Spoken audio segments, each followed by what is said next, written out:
Yeah. Sports Goombahs are back. Ranting and beefing everything sports and more.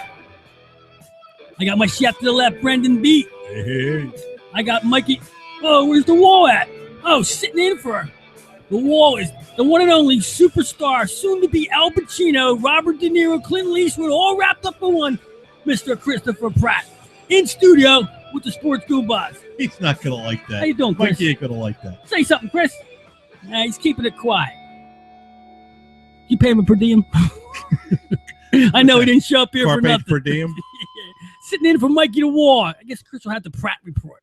The Pratt report. You say that? I like the that. Pratt report. Pratt report. I like that. Chris Pratt in studio.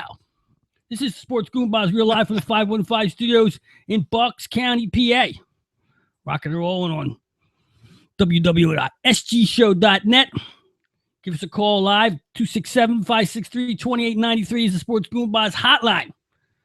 Today's show is brought to you by Castle Public Adjusters, the number one public adjuster in the Delaware Valley, who will get you paid for your property damage. Just give them a call. 215-783-1282 is the Castle Public Adjusters hotline. B, I don't know where to start. Where do we start this week? Do we start with the horse? Do we start with the other horse, LeBron? Do we start with hockey, which incredible hockey? You know, I try to watch some basketball. Well, now, okay, let's start with the differences. The differences. Okay, well, let's go. You got two games in, both. Arguably, you could say both series is off to a roaring start. Both split, correct? I had a hard time sitting through the basketball though. Listen, I love the Carlos Santana national anthem beginning of yesterday's game. It was beautiful. Carlos, he ain't aged a bit. He still looks like he's back in the 1960s, huh? Got that girl playing the drums. She was wild, man. Some wild. That was a good national anthem. That was interesting. You know, it wasn't the same old crap. Yeah, I'll give you that. It's a good start to a game. The thing I have with basketball, the NBA is, you know, I sit back and I watch the game, and I think there's so many other things to do while watching a basketball game to watch on other channels where, you know, the NBA, you got to wait to the 5-minute mark of the fourth period. That decides the game, whether it's going to be a win, loss, overtime, whatever. So, you know, seeing the scoring back and forth, that's what's wrong with the sport. It's the only sport that there's constant scoring in throughout the entire game. Yeah. And you know what? And the way the NBA is played now, it's just boring basketball. Shooting the threes, I can't stand the threes anymore. Everything's all about the threes. You know, I don't want to see Golden State on a fast break pull up and do a three. You know, and they were missing yesterday, too. They should have beat the crap out of Cavaliers. Yeah. They made some shots. Cleveland shouldn't even be in this game. You know, and I got into debates all day today, and I did some posting on Facebook about the talking now LeBron versus Jordan. I'm so sick of hearing that. It's not even in the same ballpark. And I know if the Wall was here, he'd be beefing with me about it right now. But the bottom line is, if you look back on who Jordan had to play night in and night out throughout his career based on the teams that were in the NBA then, yes, compared to what they are now, just this division alone, constantly playing the Detroit Pistons, Boston Celtics, Magic and his crew were there at the time. And then it was Kobe and his crew after that. You know what I mean? Towards the end. And you had San Antonio developing themselves. You had the Houston Rockets back then. You had Charles Barkley and his crew. It seemed like every NBA team had a star that Jordan had to go up against that night. Where if you look at the NBA now, LeBron walks into these stadiums, he's the only player on the court. He's the only draw in some of those stadiums. I'm not talking about draws. I know. I'm talking about actual players. But when you go into a team, if you pull him off of the Cavaliers. That's my point, though, too. Right. You pull off the Cavaliers, he's done. Okay? You pull Curry off Golden State, they're done. If you take any other team in the NBA and pull their superstar or just their star off their team, they're done. When you go back and you look at the bench for the LA Lakers, is an all-star team in this NBA. Well, why not? Well, okay, and that's been my entire beef. You kind of like sort of made my point almost. When you look at the quality of teams that were around during that era, you say, how can you make the comparison? But then there'll be, and I'll give the detractors their say because he's the only guy and he got him the NBA Finals, but that doesn't take away the fact that it was an easier road. And you're right. I could sit there on the edge of my seat because a goal could come any second in the NHL playoffs, any second. It's not that the fact that they didn't. I mean, you're talking, okay, I sat there and watched a game one. It was, 7-8 minutes left in the game. It was still 1-0.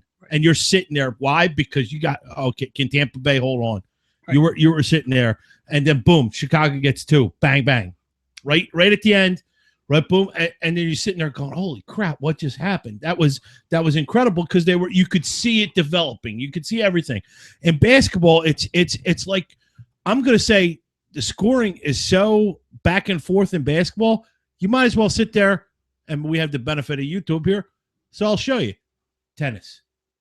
Right, tennis. That's what basketball is becoming. Yeah. Watching people running up and down the court, it's not entertaining. It's not. Yeah, I agree. And my point being is that's entertainment was not what I was talking about here. And I understand what you're saying. I was talking about the comparison between Jordan that's made between Jordan and LeBron because LeBron's going to a fifth or sixth championship game here, and they're talking about the comparison of two, and there is no comparison based on the competition that these two players went through. Now, I can sit here and I can name 10.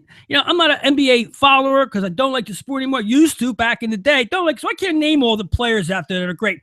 What I do know is that all these championship teams that came up through the 80s and the 90s and through 2000, they had teams, okay, full teams of players, okay? If LeBron went up against the Lakers like he is now, I'm just saying, for instance, he wouldn't just have Magic to deal with. He'd have the starting 10 to deal with there. Okay, right on down to the bench. Same thing with the Celtics and the Detroit Pistons. Weren't the Knicks pretty good then too? The Knicks haven't been good for years. I'm saying the 80s no, they're not. No, they had Ewing. That's it. They had Ewing. Ewing didn't do nothing. 1 year they made it to the championship by accident as an 8 seed. But Ewing was, he fell short. Okay. But that's not my point. Once again, what I'm saying here is I'm not comparing what teams were good back then. I'm comparing to the fact that the competition back there was so much better, and there were so many better players on teams. The 76ers of the 80s had full teams, full benches. Every player, 6 man. You don't hear much about 6 man in the NBA anymore. You couldn't tell me who the 6 man a year is for the past 5 years. It's just not there. It's not a big deal. Where it used to be a vital part of the game. You needed that to be competitive. The Detroit Pistons, that team would have torn up any one of LeBron's championship teams. I don't care, Chris Bosh, whatever. It don't make a difference. Any one of the teams he was on, the Pistons team would have torn them to pieces physically. Okay, because I don't want to hear that they don't play that kind of basketball now. They do. It's just the talent was so much better back there that you can mix it with the toughness. Now, I have a question for you because I am not by any stretch an NBA guy, but if you're going back to that time frame, during that time frame, I could probably name about 20, 25 guys that I thought were like good quality players. More. 25 or 30 from that time period. I can't name 5. You just got to go down to Laker and Celtic teams. I can't name 5 now. Exactly. And you know why? Because there isn't 5 Am I that players. ignorant? No, there isn't 5. Right, okay. You can't find a team that's got 5 real good players on it right now. You got supporting cast, if you want to call that 5 good players, but you go back to those Laker teams, the Celtics. These are Hall of Fame guys. The 86er teams, and even into the Chicago Bulls, the 6 championship teams. I mean, let's face it, Jordan left the NBA for 2 years to give other guys a chance. Go play some baseball. Do something else. You got guys like Charles Barkley, who's the forward from Utah. I forget his name off the top of my head. Malone. Yeah, Malone. These Malone guys. See, you're going back to a time when I can remember. Yeah, but I'm just saying, what I'm talking about is these guys didn't win titles because of Jordan. No. That's it. He took their titles away. If he's not in the NBA, Barkley might get one with Phoenix. Okay? And Malone would have had a couple with that team that they had there. But in Stockton, right? Yeah, it was more than Stockton. Yeah, but what I'm saying is that Jordan prevented guys from getting titles. Okay? LeBron doesn't. Not in this league. He's not preventing anybody from getting titles. Guys are beating him to get there. Okay, and they're going to lose to the Warriors again this year. I think so. They should be down 2-0 right now as it is. But LeBron has been built up by the NBA to be this. It's. I mean, ESPN is his channel. That's a LeBron James channel, ESPN. That and Bruce Jenner are LeBron James channels at this point. But you see where I'm going with that. Yes. And I get the argument, especially from the younger generation. I know if the Wall was here, he'd be beefing with me right now. I'll probably call up on vacation. Speaking of Wall, did you see him on Facebook? I guess it was him and his girl out tubing on the back of a boat. He gets wiped out. No, I missed that. I go, there goes the Wall report right out into the ocean. Pretty funny. But don't call him beef like that. He's already texted me how he's, he disagrees with me. Who cares? You know what I mean? You ain't here, you can't disagree. What are you going to do about that? Before I came in, back to basketball in a second. It's the hype that goes around the NBA playoffs. They try to draw you to the game itself. Now, I sat down last night and I watched it. I sat there and I was, I'm going to watch, going to report on this game tomorrow. I couldn't do it. I know. I couldn't do it. The first period, I'm like, all right, and the announcers don't shut the hell up. Every time LeBron scratches his ass, they say something. It's LeBron, and they just, it's anti-Curry for some reason.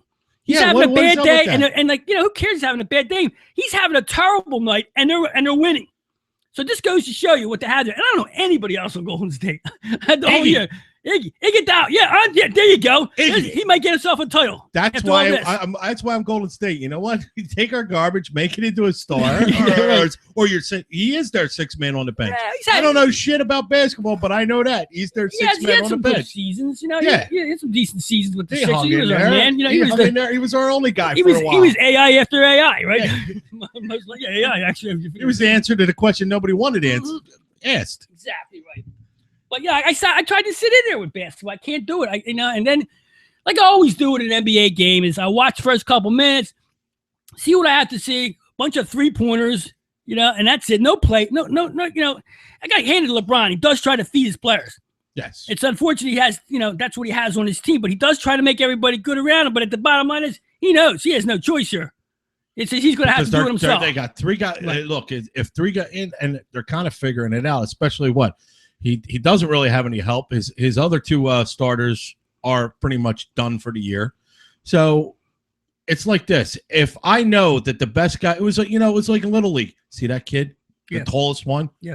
Everybody flocked to him and make the crappy kid score the goal or shoot the basket or get the hit. That's how you defend. And it come down to they are basically using peewee rules to beat an NBA team, right, because all you have to do is throw enough shit against LeBron. Yeah, because if you look, they're ganging up on him. But they're also doing a great job on Curry too. On the other side, so let's go back and forth. If you look at the game itself, I mean, you sit in there, you watch. I mean, look, I don't take nothing away from LeBron's ability to play basketball. Believe me, I'm no basketball connoisseur. I just like watching the game and used to be a real addict back in the days, but. He's a great player. I mean, I'm not going to take that as the top 10 ever to play. I don't know about that. Not in my NBA, he's not. But I mean, in most purists might say he is. Does he make players around him better? I think so. He tries to. I mean, he's going to have a chance now with this team. If he loses it this year, he's going to have to work with this team. He's got a good supporting cast coming up with him. But Is he the best there ever was? I don't even want to hear that anymore. I don't even hear. It makes me sick to think people just want to say that. They just want that. They want that. They want to put somebody's title onto that. He's the best there ever was. He's the best player. He's better than Jordan. It's not even. It shouldn't even be in the same conversation. Enough already with it. People that say that, it's like you don't know what you got until it's gone syndrome. Yeah. That's basically what it is, because. If we're sitting there talking about when Michael Jordan was playing, he gave you a nightly reminder that he was the best. He gave you a nightly reminder, and we all knew it. There was nobody better than him. Everybody knew it at the time. Okay, now 20 years removed from the sport, or 15 plus or whatever, you forget. Hey, what was your girlfriend way back when in 8th grade? Can you remember that? No, exactly. But, she could have been the best damn kisser you ever encountered in your life, but you're not going to remember. You're not going to remember. You know why? Because it's 20 years freaking removed. This generation doesn't know. They don't care. They know from a sneaker. That's all they know from. But it's not coming from the generation, the younger. It's coming from people that, that seem to know the game, who just want to be a part of what he's doing.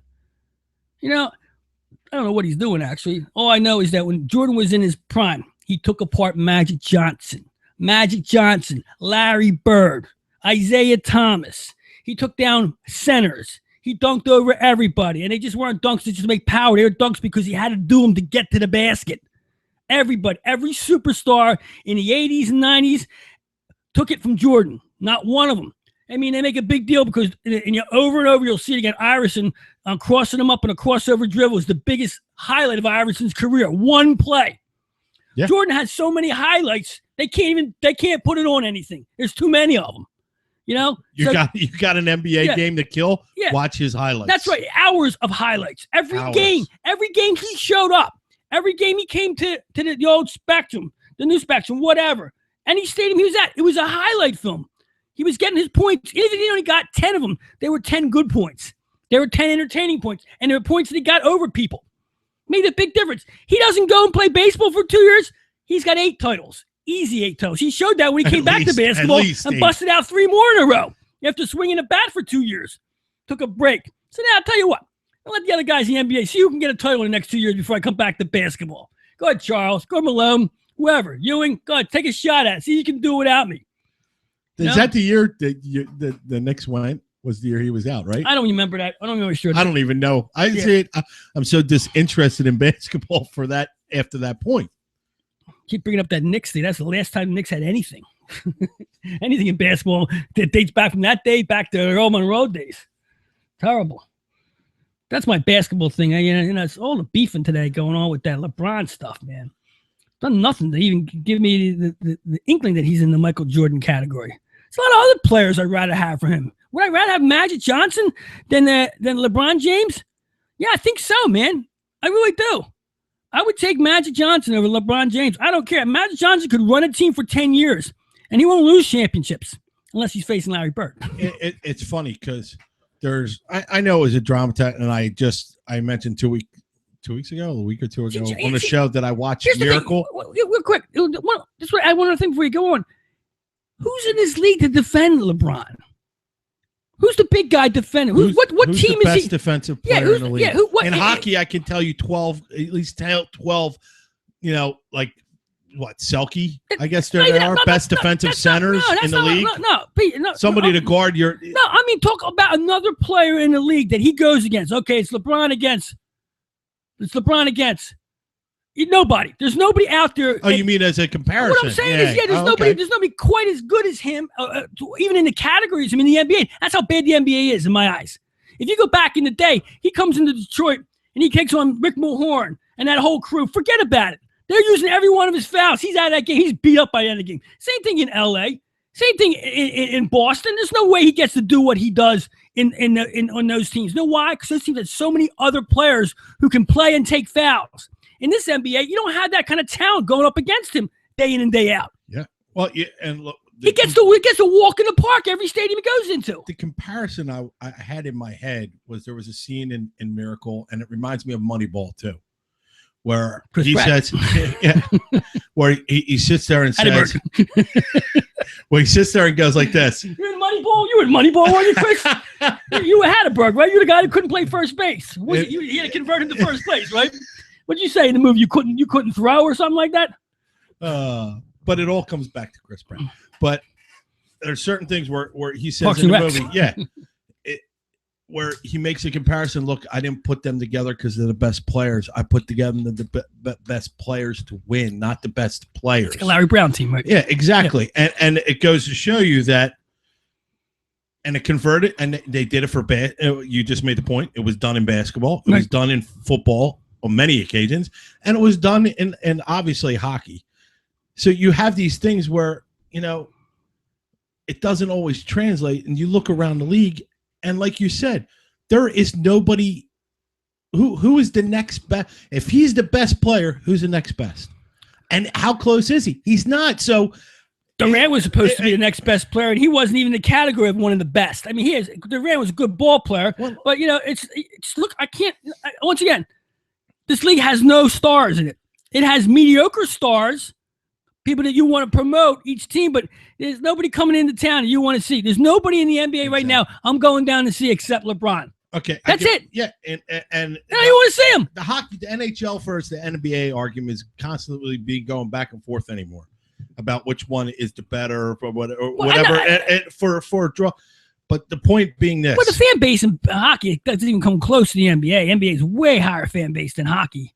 It's got more fans all over the country. Then how the hell do I know more NHL? Because you're a hockey guy. We watch hockey. I know we're hockey guys, but because you don't focus on TNT basketball. You're not watching the NBA channel. You're watching the NHL channel. That's what you do. You should be doing more because you're a Goombah. You gotta know about this shit. But whatever. What I'm saying is that around the world, the NBA basketball is what it is. It's the draw sport, and it was put on the map by the era of Jordan, Bird, and Magic. Started by Julius Erving. Will bring up right up the course now to where after Michael Jordan, who is the player? Kobe Bryant. He's another ball player everybody forgets about. He's got 6 rings too. All right. What about Kobe Bryant? Is he NHL is outselling that? Is Kobe Bryant? Is he in the LeBron category? No one talks about him being there because he's not as big. But defensively, offensively, I don't see. Hey, look, I don't see the difference between those two players either. And once again, Kobe too had better players to go about. He had to bang heads with the San Antonio Spurs constantly in his career. And in his early days, he had the Jordans to deal with, the Barkleys and those guys too, right? Yep. But I just Googled it now, the NHL outro this year. Outro in what? NBA. Outro what? NBA and what? TV? No, in sales. I mean, in tickets at arenas. And they list the markets: Red Wings, Blackhawks, Canadians, Flyers, Maple Leafs, Calgary That's Flames, unbelievable. I can't believe Canucks, Penguins, Capitals, Minnesota Wild, LA Kings, outdrew whatever the hell is in LA. Well, LA Lakers were pretty bad this year. Well, and Rangers, Bruins, Sharks, and Jets. And you're talking freaking Canadian markets. You know what? That's pretty surprising to me as you read that off. The Red Wings averaged over 23,780 fans per game. Well, you know what? I didn't know that, but that's proving my point about how bad basketball is, how bad the talent is. Is it worth the money to pay to go see it?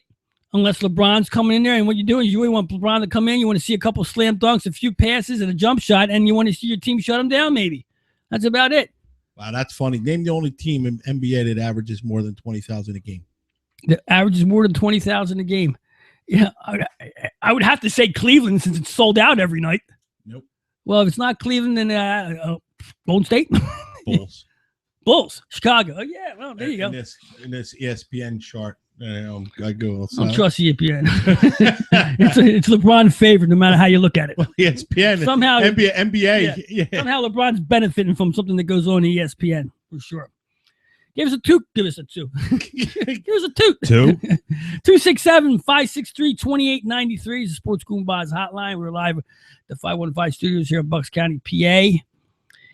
B, before I came in, I got a massage done. I had a massage in ages. My girl Danielle over at the Chamonix Valley chiropractic. I was there myself. Dr. Dan, man. Dr. Dan with the hands. Well, anyway, this time I went to get the 1 hour massage. I'm telling you, this girl Danielle, boom. I mean, she's kind of brutal on me, you want to know the truth. At first, she's sticking her fingers in the areas of my back that I didn't know existed until the pain shot in my head.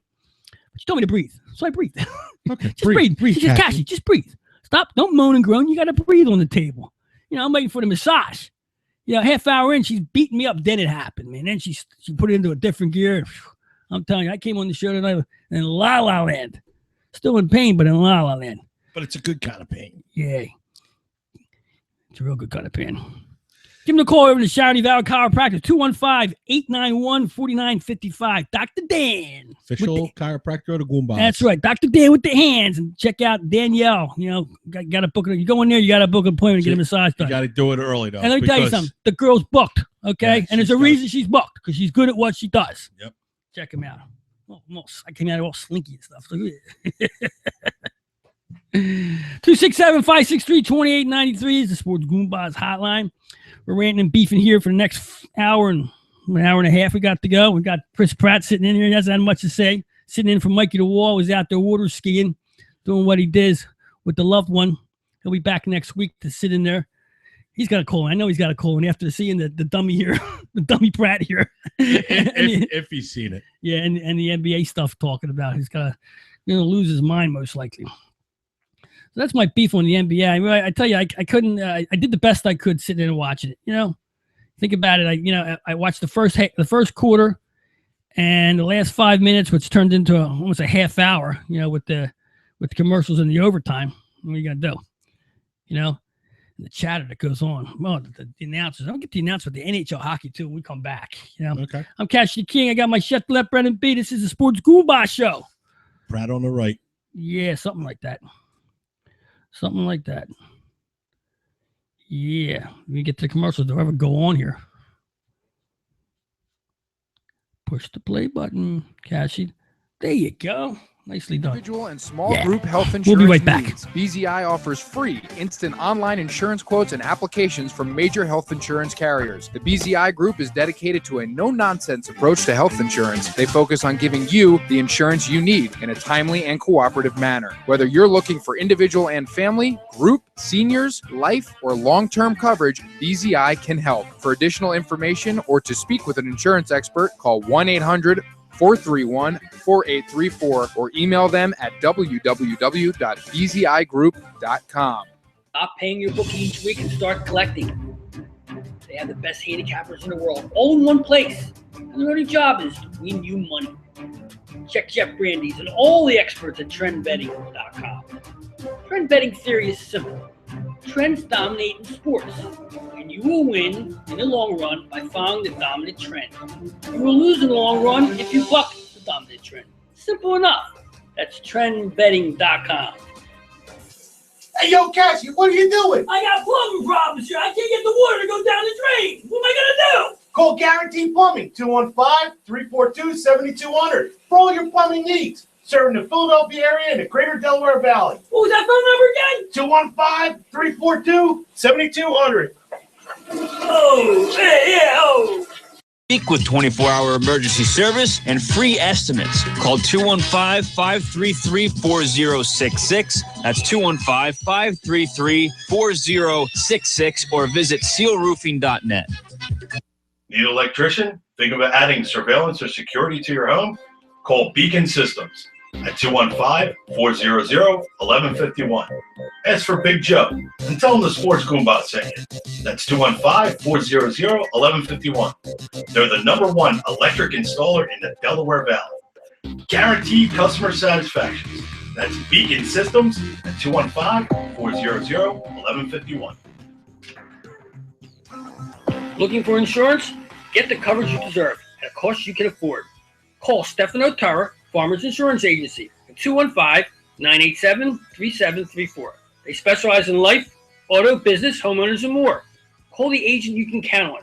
Stefano Turra's Farmers Insurance, 215-987-3734.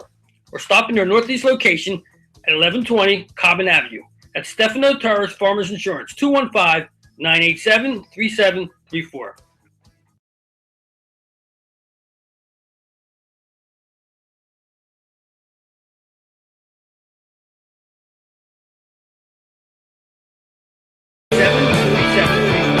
Specialize in life, auto, business.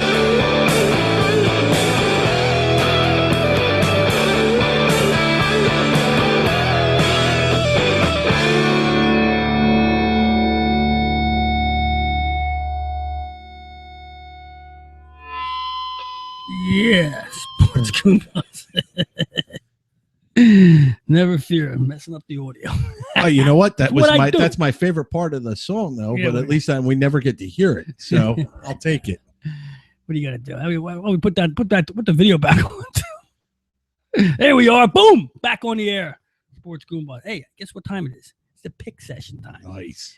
You know what? I was so bad last week. I'm not even gonna read what we played last week. I just ripped it up and threw it away.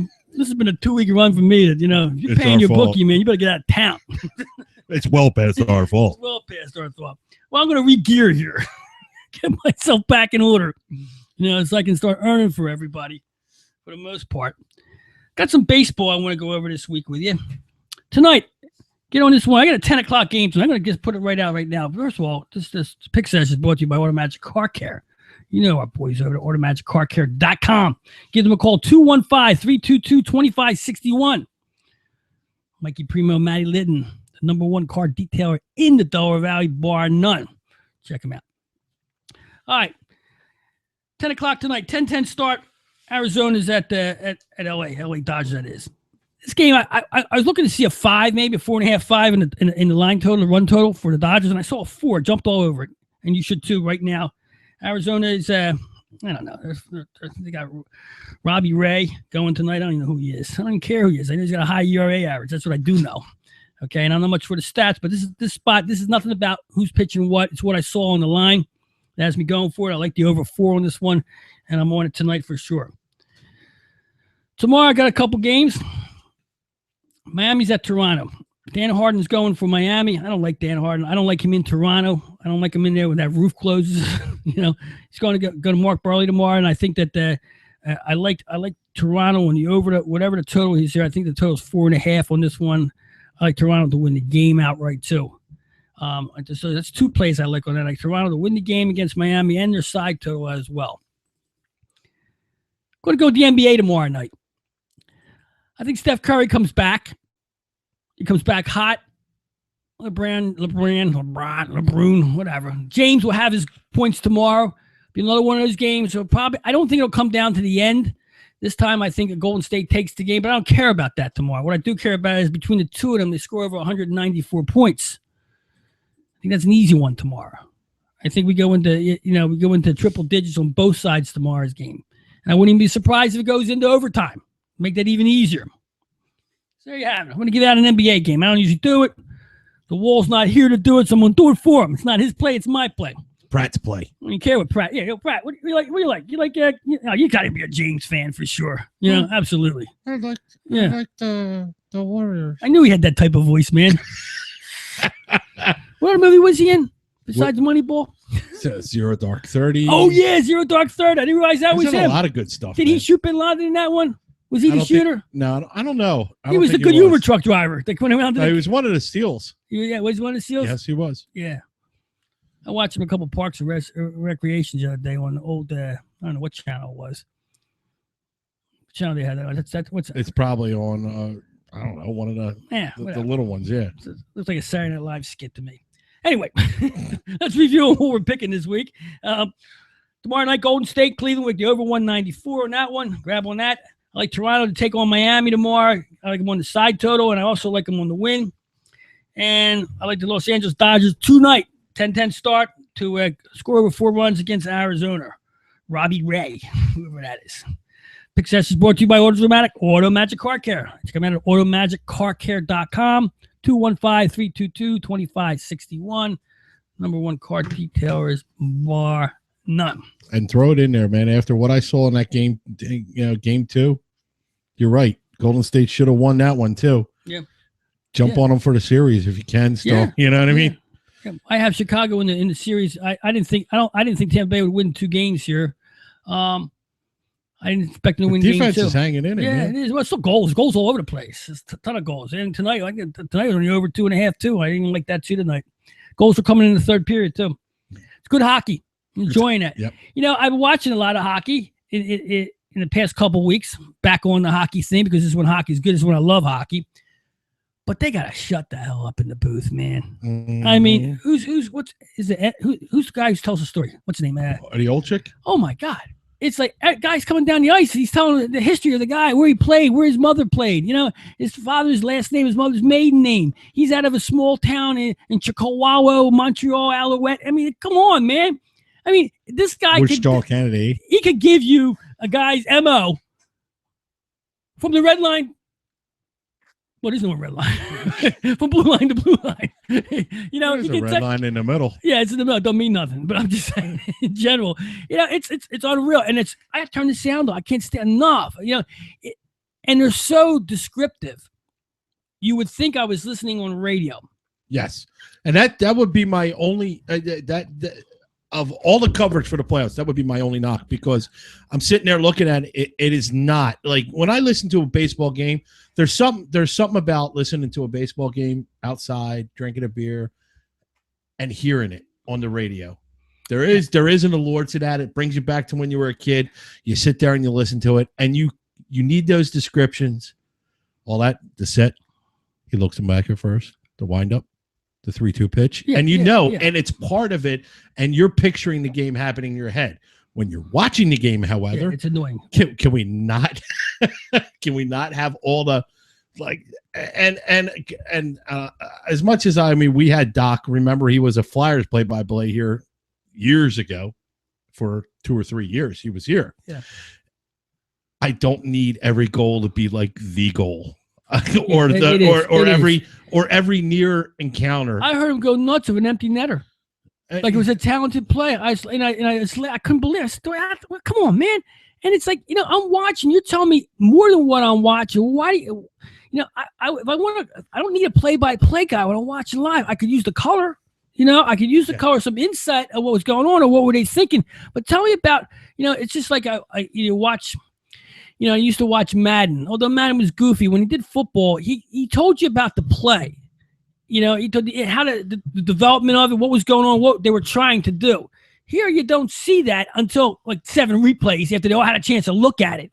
Because nobody. And 5 minutes later, they'll still show the play again. Here's what it is. Not that the speed of the game is a difference, but I think they're so nervous that you're not going to be able to follow the play that he needs to do that. They're catering to the wrong crowd of people. Like, look, it does take a little bit of difficulty to follow a hockey game, follow the puck when you first start watching it. I understand that. I've heard people say it's hard to follow the puck. Hang in there, give it like 5 or 6 games, and you get the hang of it. And you sit there, you go, when you see the guy screaming down the right side of the ice, and he at the right after he gets to the red line, he winds up. Guess where the puck's going? They're dumping it in, okay? And he's going to go off for a change. Yeah. Once you start figuring out the basics, you know where to look for the puck, because you're not just going, well, why do you do that? And if you educate yourself a little bit better on it, and here the problem is they're thinking that everybody that's tuning in to the NHL playoffs is stupid. Yeah. Yeah. Exactly. So basically you're insulting me. Yeah. You're insulting the crowd you want to keep. We had Gene Hart here for years running fly. He never annoyed you. He knew when he talked a lot, but he knew when to shut up. And Harry Callis. Yeah, they knew when to let you watch the game. That's so important when you're a broadcaster, and there's far and few between to let you do that. That's it, when the game's going on. Who else is very good at that? Al Michaels.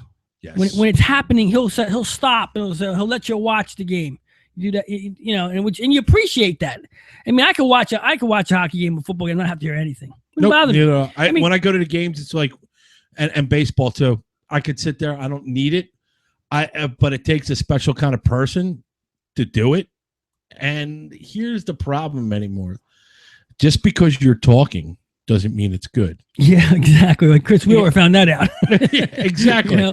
Of course. Of course. Well, yeah. That's what he was trying to do. Yeah. And I would have grown men saying, shut the hell up. How do you know? Yeah, right. How do you know that's what he was saying? But here's the thing. Some people, some announcers, some player announcers know to do that. And I hear it from a certain person who's been there, has done the game, who can put in some like I happen to like listening to Schmidt do Phillies games on Sunday. Now, some people get annoyed by him, think he's too self-important. But if you listen to him, forget about him being him, but just being what he's telling you. And he goes off the cuff. He's much like Larry Anderson is on the radio. Yes. Schmidt don't care. You don't like what he says, I'll go home. I don't need to do this. I'll take my mic and go. I don't need. You don't need me. I'm part of the draw now on your Sunday afternoons. All right. Yeah. Right. Okay. Because people. Yeah. Hey, and you're right. It's the same thing. I was listening to Sunday's game that one the afternoon, and it was like, oh, that's right. Because they're few and far between for me to get a Sunday afternoon game. Yeah. And listening to it, you know what? Oh yeah, that's right. Smitty does these, and he was good. He was really good. I think it takes a certain, and Anderson has been doing it so many years now. And you know who got really good at it in the NHL? Keith Jones. He's the best. He's got so good. Yeah. And Tarian's getting pretty good too. I like Tarian. Tarian, I don't think Tarian has the the pizzazz to do what Keith Jones does. But he's still good. Yeah. Keith Jones doing it nationally now. You know, if he just keep off the freaking morning show in this town, he'd be fine. You know what I mean? I don't know why he thinks he has to do that. You know, for the most He's just part. trying to keep his roots, I guess. He wants to stay around here, I guess. Yeah. That's the only thing I can think of. There's supposed to be a paycheck involved too. That always helps, right? Well, paycheck helps everything. Yeah. But you're right about Jonesy. I can listen to him do hockey. And the other guy, he's up. I like that whole halftime crew up there. Even Ronick is insightful. Yeah. I mean, he can be annoying at times because he says, I think he says stuff, and whether or not he's trying to get under your skin, he just does, because sometimes it's the blatant truth, you know, because he can be an arrogant jerk sometimes, but who cares? I mean, as long as it's good information and it's entertaining, that's what I want to hear. Right. No, I agree. I think back, you know, on I think to myself, all the annoying people who play by play. I mean, I go, as much as I don't like Gruden when he does Monday Night Football, which is Monday Night Football, Gruden's good. I like Gruden when he does his side shows, like he does his quarterback show on ESPN or whatever. He does that stuff, and he's got a little bit better on Monday Night Football. I think he's not as bad as he used to be by man loving everybody that comes into the stadium at that time. That's another problem. But that's the point. But it's a different problem. Like he learned how to, you know, he heard. You don't have to love He everybody. heard the criticisms coming about that kind of stuff. He backed off on a little bit. I mean, if you want to be taken seriously in broadcasting, especially when you're doing teams, you don't want to kiss everybody's ass that comes into town or every player, because no one will take you serious. You say everybody's good, so how can anybody take what you say serious? You know. Exactly. It's okay not to you know, look. We're all imperfect people. Well, you know what I mean? Okay, easy. Well, except for Cashy. Go easy there. All right. What were your plays again last week? Okay, then. But I'm just saying, not everybody's going to be great all the time. Okay, it's okay. It's okay. Yeah, point being, but I understand. But, you know, there's the guys that consistently do it the same way, and they're the ones that get turned off. I mean, that's it. You just turn them off. I mean, you know, I can't tell you how many times that, you know, you turn away from who was the crew, the Thursday night crew on the NFL channel. Every week they put on the worst, and you could at some point, you know, when you watch those football games on Thursday night on the NFL channel, you couldn't even listen to it. It was I think they started out. I think Al Michaels did a couple of them, I think, in the early days. And then the games were so bad, he was probably the only reason. They started off bad. They're getting better. I understand. Well, no, wait. First of all, NFL Network now is all part of NBC. It's all, forget about it. It's not even, every game's nationally televised no matter who you are at this point.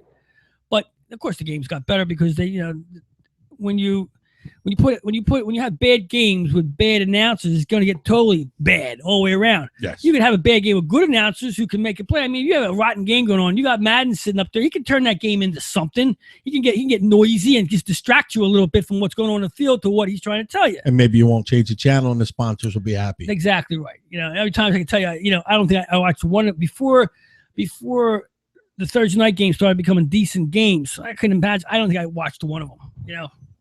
That takes away from the bettors too, because they don't want to bet the game. You don't want to watch it. You know, exactly. You know, it's all relevant. Everything's relevant. It's relevant to the money. You know that, yeah. Yep.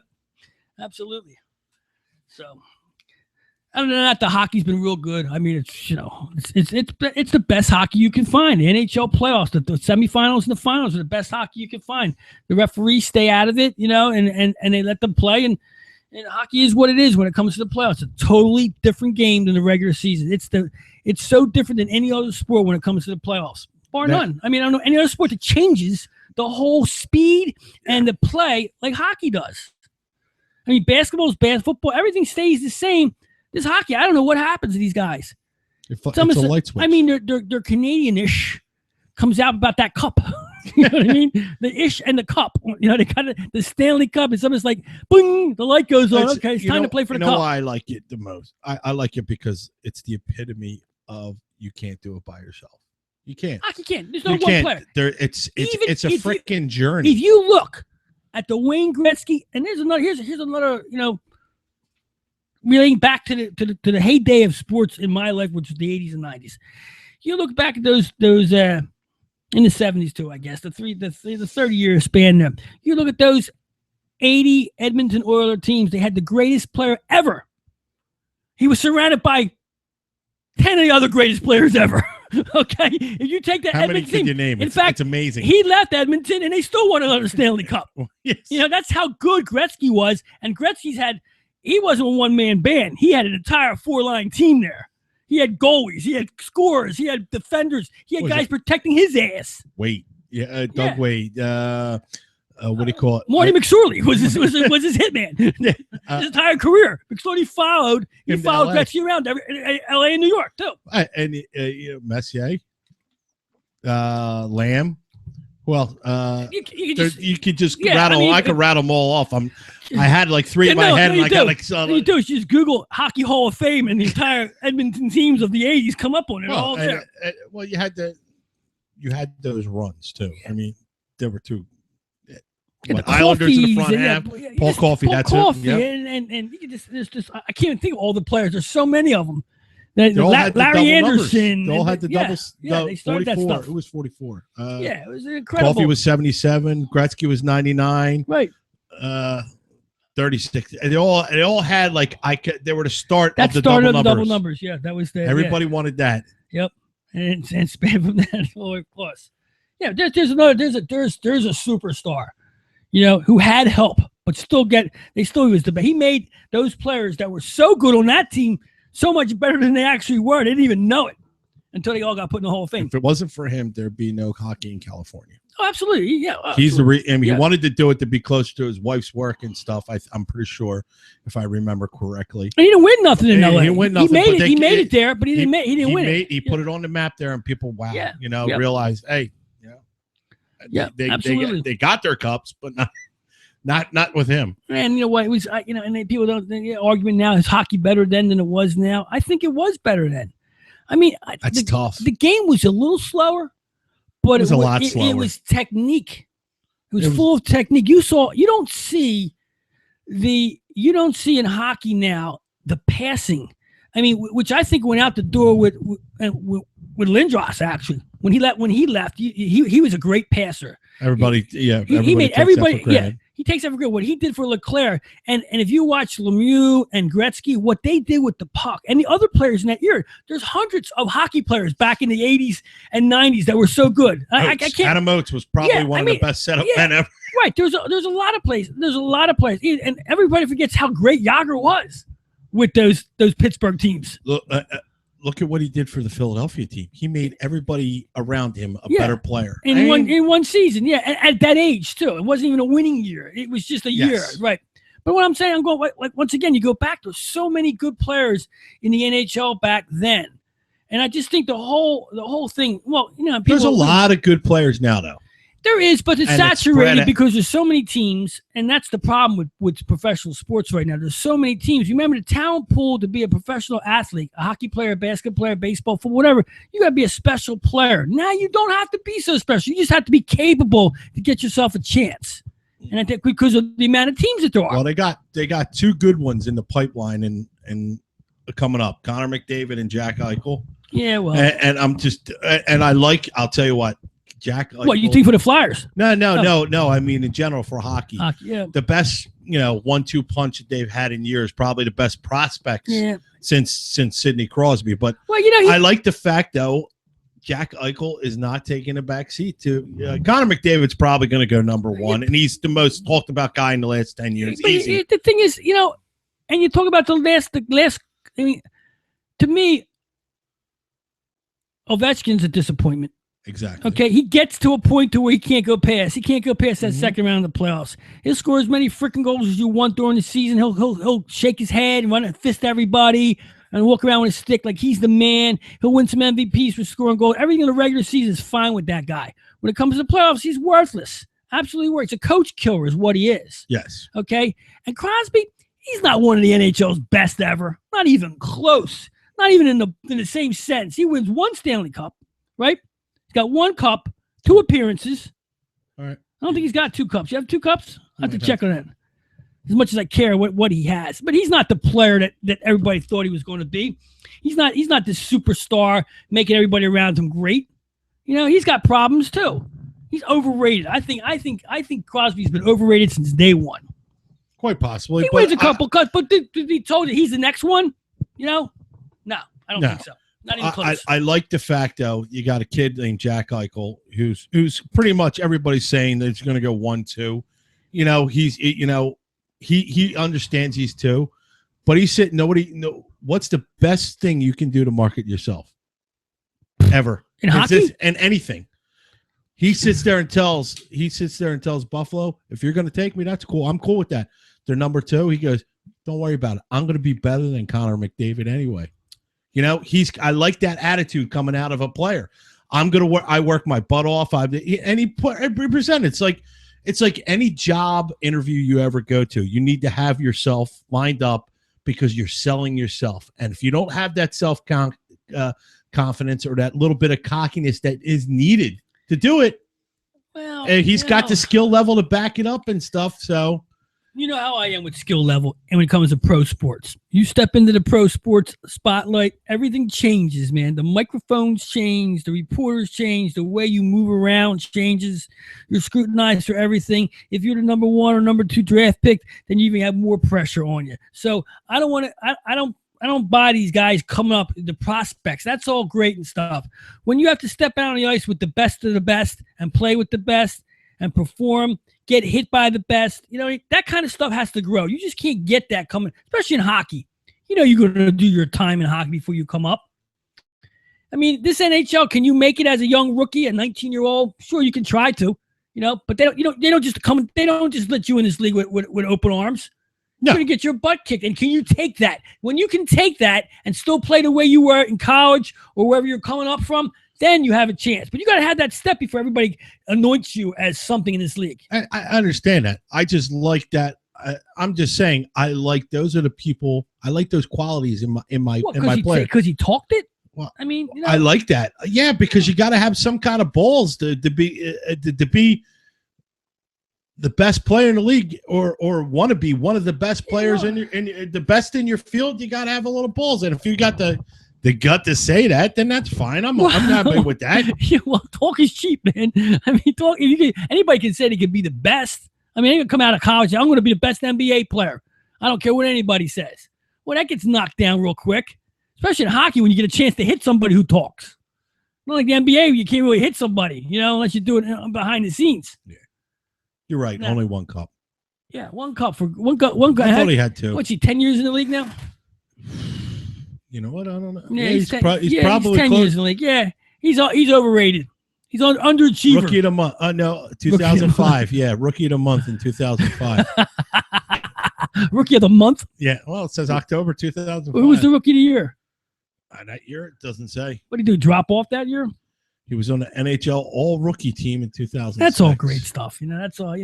Hart Trophy MVP, 7 and 14. That and a bag of donuts will get you in the penalty box for 2 minutes. You talk about disappointment. The way he was built up when he came here. Yeah. He's one step. Don't even makes him different from Ovechkin. He's got cups. He's got he's got what, 2 Olympic golds? Yeah, that's 1 world champion gold and 1 world junior champion gold and 1 silver. Yeah, that's great. That's all terrific stuff to us. Your cups are nothing. Being from Philadelphia, that's the way it works around here. And being another thing he achieved is being one of the most hated players in the NHL. Oh yeah.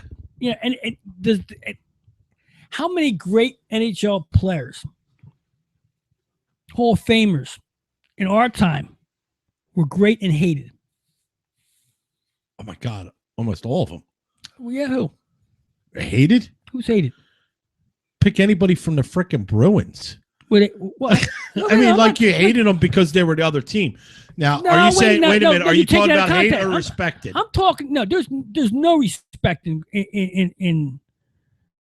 Crosby. Players don't have respect. The players even say don't have respect for him. Some of his own teammates don't have respect for him. Yes. Okay, they made that quite clear, especially in the Philadelphia series a couple years ago. Yeah. When he was stupid. So what I'm saying is, maybe I don't understand the question. Yeah, you don't, because what I'm saying is that Philadelphia hated Bobby Orr because he came in here and kicked our ass all the time. But we didn't hate him because we hate him because he beat us, not because he was a nasty person. Okay. And that's what I'm talking about. I'm talking about guys. I understand what you mean now. Athletes who were great at what they did and who were hated only because they beat other teams. The great ones. None of them were. None of them had that stigma that Crosby had. Okay, he's hated all over the NHL, not just in Philly. Oh, obvious. You know? That is obvious. Right, and that's The only person that gets more than him is the Penguin. Yeah. Well, here's the thing: if you think about that, being hated by players and other teams hurt him being a great player because he was a target. If he was a Gretzky and he was a superstar and respected that way, or a Lemieux, he wouldn't have been targeted so much. Players wouldn't want a piece of him, and he could play a better game. You know, because you saw a lot of Crosby in the penalty box. You see him scrapping. I mean, you used to see Lemieux scrap once in a while. You know, not too much. And if he did, he usually held his own, or he was taken care of afterwards, for the most part. So, but my point being, you don't see hated stars like that. And I think Crosby, in his own way, hurt himself by being a hockey thug for no reason at all. Well, not a hockey thug. But you know what I meant? Bitch. Yeah, exactly. And there's a difference. You know I mean, like, there were people like let's face it, Barnaby was a bitch too. He was not. Yeah, but he was a hockey player, man. But I'm just saying, okay, if it came down to he was dropping the gloves to fight you once in a while and all that shit. Here you have somebody who's a carver, and I understand Bobby Clark did it. Everybody goes like that, Bobby. Yeah, but Bobby Clark got in a couple scrums in his time. I don't remember Sidney Crosby getting in a fight. I remember him and Lemieux went at, not Lemieux, him and Giroux went at a couple of times. They bitch slapped each other. You know, no, Giroux tried to fight, and Lemieux, yeah. You got me doing it now. And Crosby held on for dear life. Yeah, well, there's the difference. But you see, my point is here. Yeah. Absolutely. He is labeled one of the greats, yet he does not respect it like one of the greats at all. And if, you know, my question was, can you name somebody who is that good yet that hated in hockey? I can't. No. I can't. You know, the players I'm thinking about all are. Now, you could say Bobby Clark was hated because of the way he played, but people liked him, but they were too busy focused on the rest of that freaking team. They hated so many other players on the Flyers team that Clark wasn't even in the top four. Yes. But every time they came in. Everybody hated Schulte. Oh, yeah. Well, no, we can go through the list, but I'm just saying it took you down to the 4 or 5 players before you even got to Hayden Clark. Yes. And he might have been the dirtiest one of them all. But 2 Stanley Cups, 3 appearances, actually 4 appearances, and a bunch of MVPs. He is what he is. He has the the pedigree for it, for sure. And he's, at the end of the day, he wasn't a hated person by players. He was more hated by fans. Where Crosby, he's hated by both. I'm not sure there's some play-by-play guys who can't stand him either. I'm sure because you ask Chris Turian if he likes Crosby. He bitched about him on the radio all the time. He hates him because he dumb, dirty playing. Dumb, dirty playing. See, Clark played dirty, but he had smart, dirty play. His dirty play led to wins, not the people hating him. Right, well, and it's a different kind of thing. Poke check. It's called poke check. it's a poke check, and it was a different time, and it whatever. I think you hate people that flop, and the floppers are the king of flops, and he's the king of flops. Yeah. He came in this. He always wanted. He thought that doing that to get his team a penalty, a power play is a good thing. It got that turned around and bit him in the ass, right, real fast. Speaking of asses, is it true that Bishop got pulled at the end of game 2 there? He shit himself. He sharted. The mofo is that what happened? He shit himself in the goal crease. I read that. I said. What was another tagline? I forget what it was. It was something along the lines of he feels like he's Marshawn Lynch because they kept asking him at the what do you call it? Oh my God! At the press conference, they were asking him what they kept. He didn't want to answer it. He's like, I don't want to say nothing. I got up there, I shit myself. Huh? What are you gonna do? It happens. I'm a human being. You know what I mean? Had a burrito in the middle of the second period. I saw the sales guy going by. He's yelling out burritos. Like, "Hell, grab one for me." He swallow one of them up before I go into the third period. He didn't know. He was just hungry. Black bean quesadilla. Don't do it to you every time. Hey, just because they're hockey players don't mean they're not human. There's something. Hey, what are you gonna do? It's a hockey player. Shit happens. Okay. I just think it's funny. You have all these players leaving game. What the one guy died, he had a heart attack or whatever the hell it was, and then you had the other guy leave because he had 80 stitches over his eye, and this guy, I gotta run, I gotta go. Somehow you don't make it. And that equipment's got to freaking stink before. What do you think, Chris? You ever shit yourself while you're doing a play? Broadway, movie, anything? Huh? Banging a chick? No, nothing. Chris ain't got nothing to say. Come on, Chris. You're gonna throw him out for the second half. He ain't contributing. He ain't contributing to the show. Mr. I want to beat De Niro over there. You know what I'm saying? What was he? What movie he was in? Batman? What was he? What was the movie he was in? The action flick. Oh, Guardians of the Galaxy. What is that? Is it about spaceships and shit? Yes. Really? Kind of, sort of. Yeah, and that makes him it's based off a comic book that wasn't very popular in the 80s. Go figure. So they have all the stuff they can pick, but they're lining it up. Marvel has this whole game plan where they line everything up for all their movies. He's always Hatterberg from Moneyball to me. He's Hatterberg to me. That's all he is. That was right. Chris Pratt. I can't be. The Wall hasn't called in yet, bitching. He will. Cash the King, I'm my chef to let Brendan B. No Mikey the Wall. He'll be back next week. Chris Pratt sitting in for him, staying silent like we like him. Sports Goombahs web show. We'll be right back.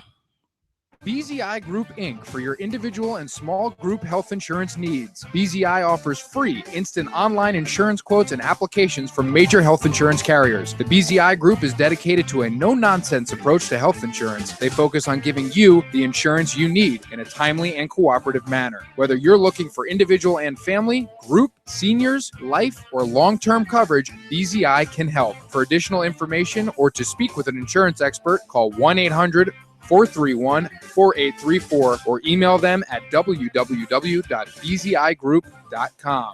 Stop paying your bookie each week and start collecting. They have the best handicappers in the world, all in one place. And their only job is to win you money. Check Jeff Brandy's and all the experts at trendbetting.com.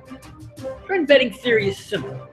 Trends dominate in sports, and you will win in the long run by following the dominant trend. You will lose in the long run if you buck the dominant trend. Simple enough. That's trendbetting.com.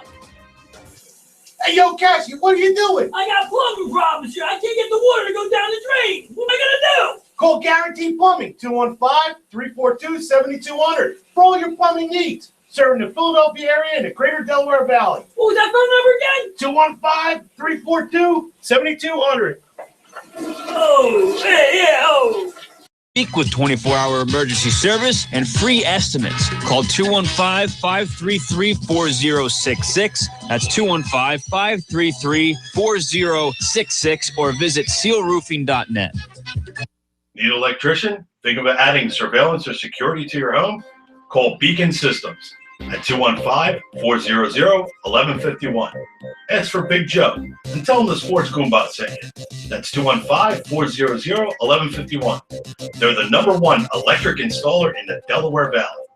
Guaranteed customer satisfaction. That's Beacon Systems at 215-400-1151. Looking for insurance? Get the coverage you deserve at a cost you can afford. Call Stefano Terra, Farmers Insurance Agency, at 215-987-3734. They specialize in life, auto, business, homeowners, and more. Call the agent you can count on. Stefano Terra's Farmers Insurance, 215-987-3734. Or stop in their Northeast location at 1120 Cobbin Avenue. That's Stefano Terra's Farmers Insurance, 215-987-3734.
Kiss Chris. Yeah, that's what I do. Here, do me a favor. Give me a picture with. Give me not a selfie, but just give me a shot with the Pratster, so I can Text get it a off. picture of it. Shit, really good spot. I like getting my camera up and music right now.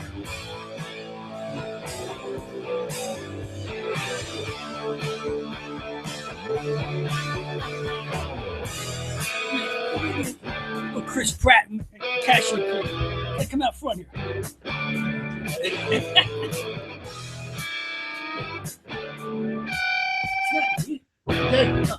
Got 3.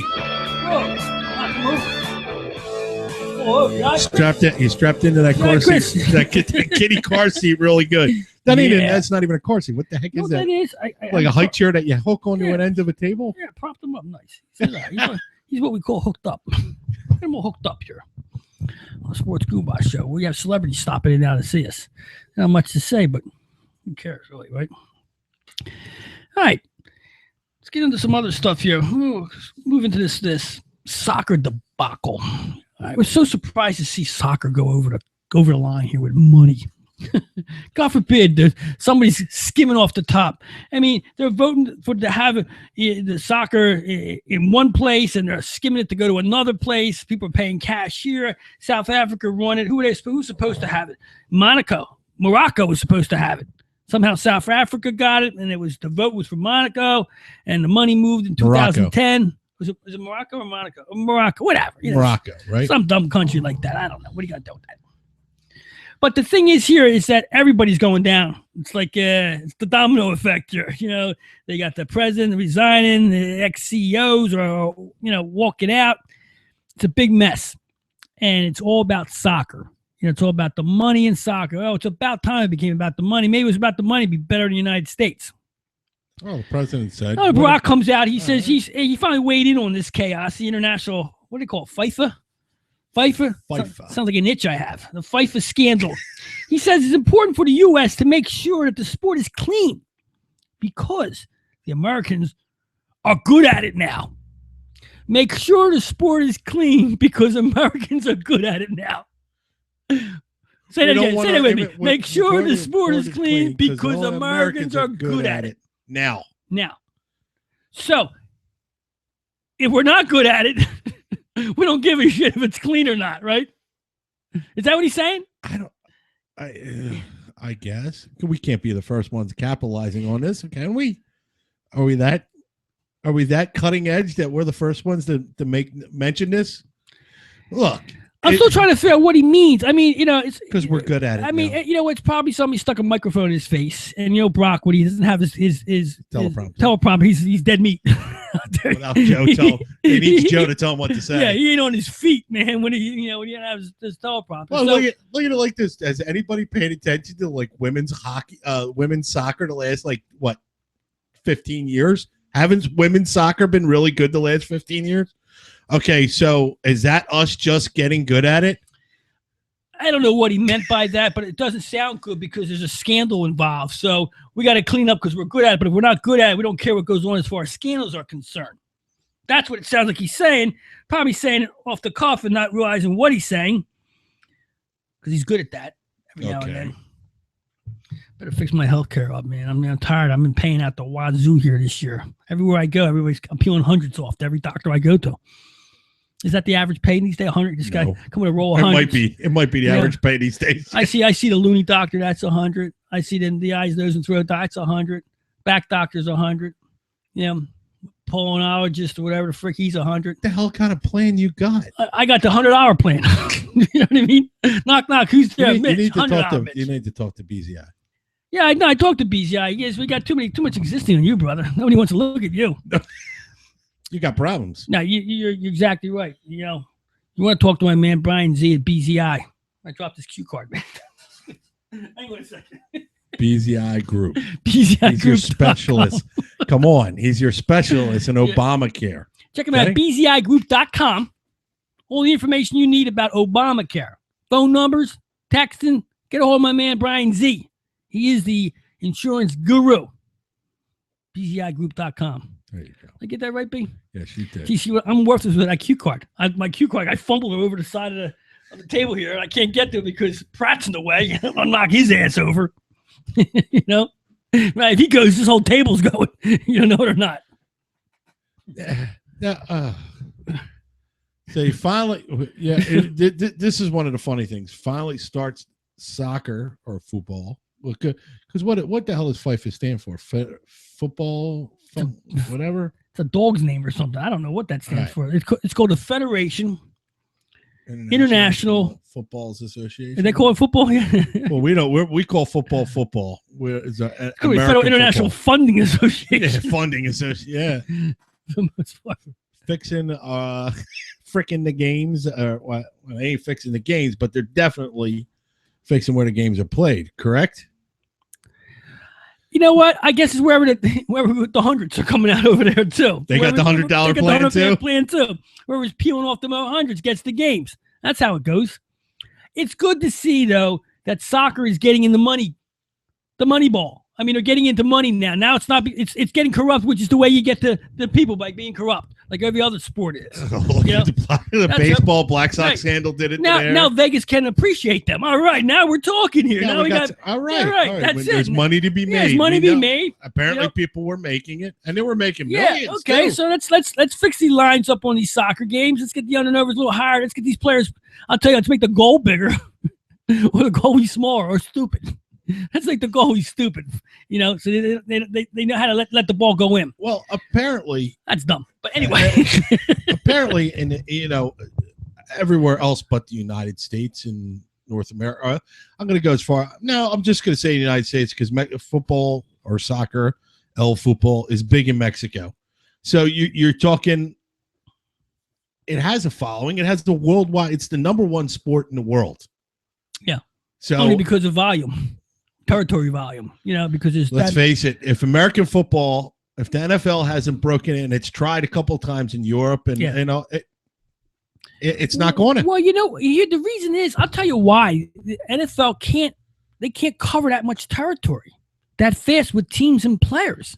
I mean, you're talking about going to Europe once a year, playing games there, wherever they go, Barcelona, wherever it is they go to play football. They tried the international farm team league they had a few years back, which I think they still do now, but only it's not publicized. Soccer's all over the world. To take football teams all over the world to spread it out like that into Europe, into Asia, like it's impossible. There's not enough. First of all, there's not enough teams. There's not enough time, and not enough talent. And you only play once a week. So it's not like, you know, it's like you can take a baseball team out to have them play 3-game series. Yes, at a state, at a Japan stadium or something like that. Well, look at it like this: if you had a team that was, let's say, Hawaii, there was a team in Hawaii.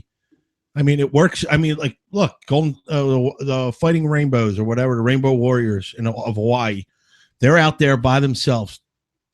A lot of good football players come from Hawaiian Islands and Samoas and all that. They got to play somebody. I know they're playing themselves, but when you get to that college level. And you're in a college. What are they in? Are they in the Pac-10? Is that where Manziel? Manziel? No. Tebow? No. Tebow Manziel. No. Okay. All right. But a team that playing in Hawaii, if they can make it work on a 5-6 hour flight, is what I'm saying, once a week. Yeah, but they're set up for it. Yeah, okay, I understand it. It might take the infrastructure to do it. Yeah. Okay, let's just say you're the Philadelphia Eagles, and you're going to go play the Japanese Titans or Tokyo Titans. Right. And after that, okay, well, let's set it up right. Okay, the Eagles are going to play the Titans in Tokyo, and then after that, they're going to stay out there. They're going to train at this place because the following Monday. You're not capable of that, though. Following Monday, they're playing the Vietnamese Dragons. Yeah, but they can't be out there that long. You got home teams here. You got the. Oh, let's go to the phones. Somebody's bothering us today.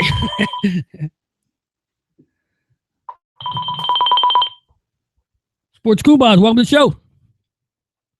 How you doing, boys? What's up? Who's calling? Hello? How you doing without me?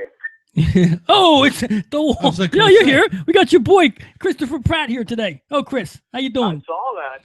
I've never looked better. You never look better. You know what? To tell you the truth, Mike, there's Mike at the wall checking in from. Yeah, right there. I saw you wipe out in the ocean there. Was that you?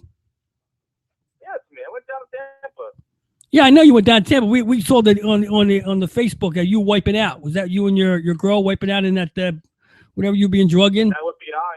Yeah, That would be I. Took a big spill. took a big spill. Yeah. There was the wall report right into the ocean. Boom. End of story. So I figure we bring in your boy. You know what? I'm looking at this Pratt character. I want to apologize to all my listeners out there. No wall report today. I know it's just probably just crippling the morale of the building. Yeah, maybe a little bit. I'm not too sure. We'll see what old Chris Pratt here has to say. You know, he's been mumbling a couple words to us. He kind of looks like you a little bit. Now I know why you like this guy. There's a little man love going on here. As I'm looking at his picture looks here, like him. yeah, he's got a little you got to put a little weight on him, and he could be Mikey the Wall here, or vice versa, whatever. So now I get the love here. In the park and recreation days before he went on the diet. Yeah, exactly right. That's exactly. And I watched Park, and I said, in other words, Cassie just said you're fat, Mikey. Yeah, thanks. That's not true. We all know Cash is the model of fitness. Well, I used to be. Now I got mental problems. So I'm sure you're calling. And you want to? I saw you text me today about the beef on LeBron. I'm sure you want to weigh in on that a little bit, right? I was waiting for this call. There is no beef with LeBron. I mean, I don't know where you're getting this notion that Jordan had to go through just a pantheon of talent. He didn't. It's not the case. He didn't. No, he didn't. Did he? I mean, come on, seriously. Go look at the rosters of the teams that he played in and out. This Golden State team they're playing literally goes like 10 deep. Okay. Listen, okay. You're talking about one seed. I'm talking about this whole LeBron thing about him and Jordan. Jordan went through this pantheon of crap every year. Lakers, Celtics, Pistons. Pistons beat the crap out of him. Again, the Lakers were in the West. So first of all, he didn't have to go through them. And if he ever did, it would have been in the finals. And I'm pretty sure he never faced the Lakers in the finals, if I'm correct. No, he couldn't. No, he did. No, he never. He did. Houston. He saw the change in the Lakers, but he still had to face some of those players. He had the Houston. He had Houston. He had. Well, see, I can just trying to think who the teams that he went through. Well, you know, the Bulls had to go through Detroit. That was tough enough. Oh. Okay, let's put LeBron. Let's put LeBron against that Detroit Piston team just for a little series, a 7-game series. He doesn't make it out of there without crying. You're a LeBron hater. What it comes down it's to. not. No, He's long gone in 20 years. We're all gonna look back and say, "Man, he really was good." He is. No, wait. He is good. He's that's not good. He's a great player. But I never said he wasn't a great player. But I will not compare him to Michael Jordan.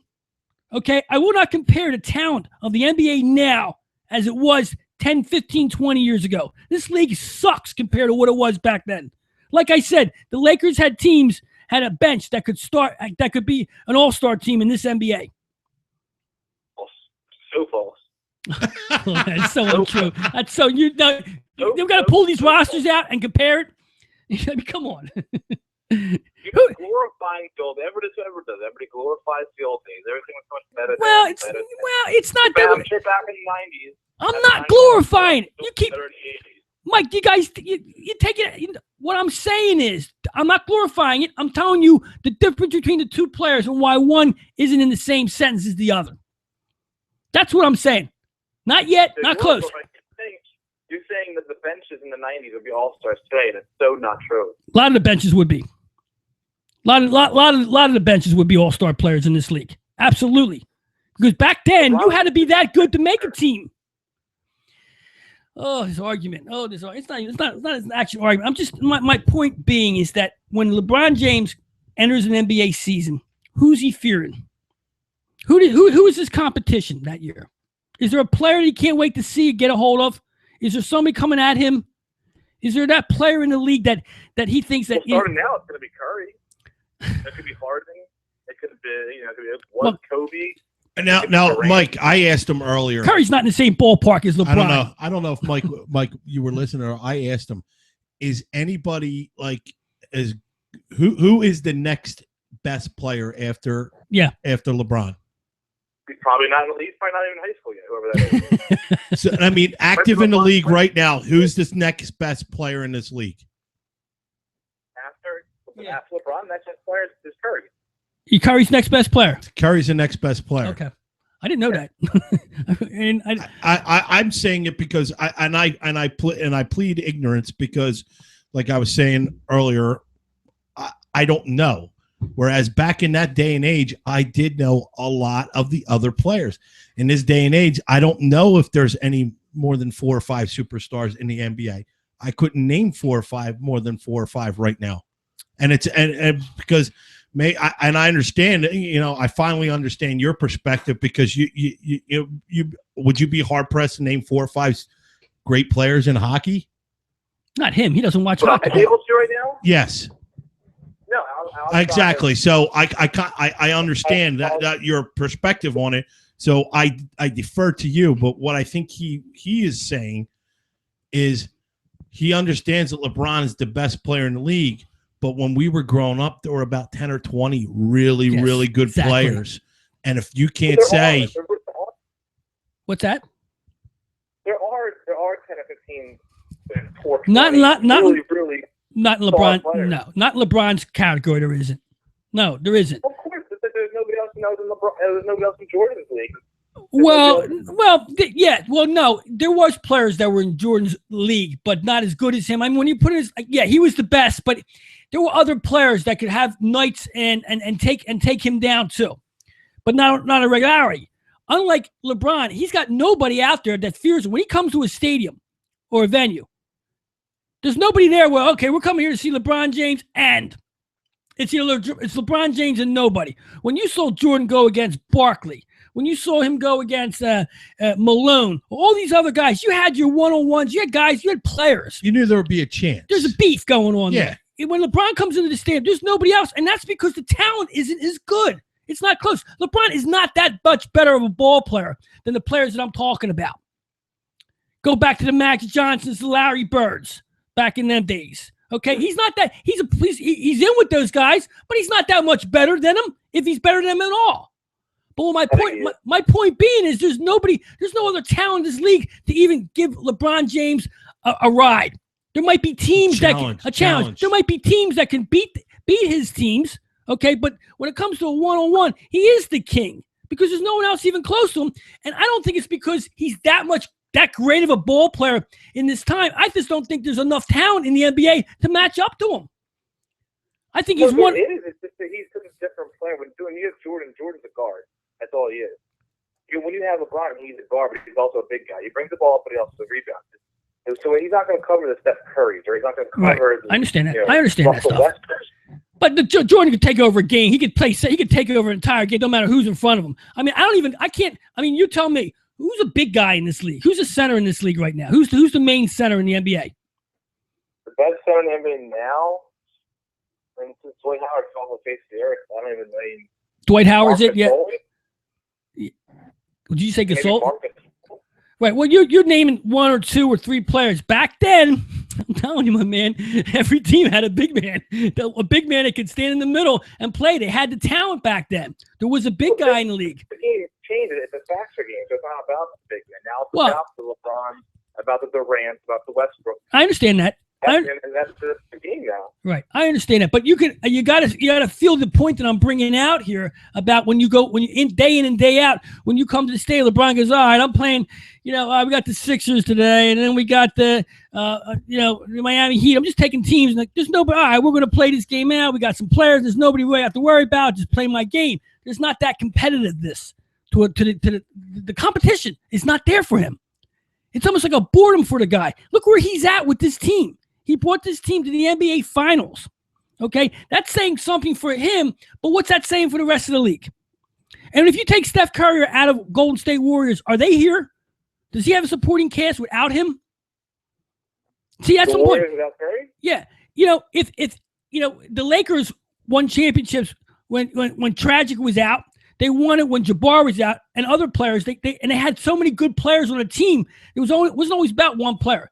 Now you go back to the Miami scene and say Chris Bosh and whoever was on that team. Then they had 3 or 4 guys that can play. Dwayne Wade, Chris. They had the 3 of them guys, and they managed to win. What? Okay, but what happened to the Bulls when Jordan left? They lost. They didn't win it, obviously. Yeah, well, they made a run at it, but and when it came down to the end. What I'm saying, when it came down to the end. Take any star player off their team now, they're not going to win. Well, no, yeah, but I understand what you're saying.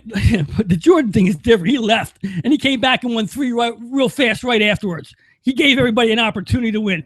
It's like I said before. He said, I'm going to go play baseball. Let these other guys fight it out for 2 years. So, you know what I mean? Let's see if Barkley or Malone could come up with a championship while I'm out of the league. That type of thing. Then what he does, he comes back and he dominates for 3 years like nobody else. But I understand what you're saying, but...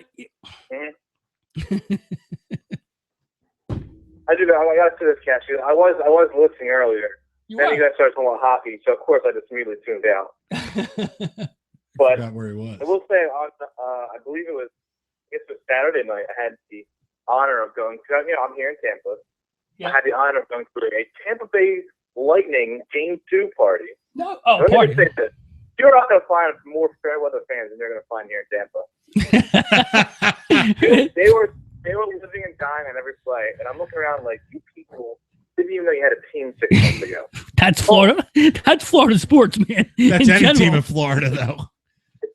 It's funny because my brother-in-law lives here, and my brother-in-law, he knows enough. He doesn't claim to be a fan, but he turns to the one guy. He goes, "Where's Bishop?" And net, apparently Ben Bishop is a goalie. The guy goes, "Who?"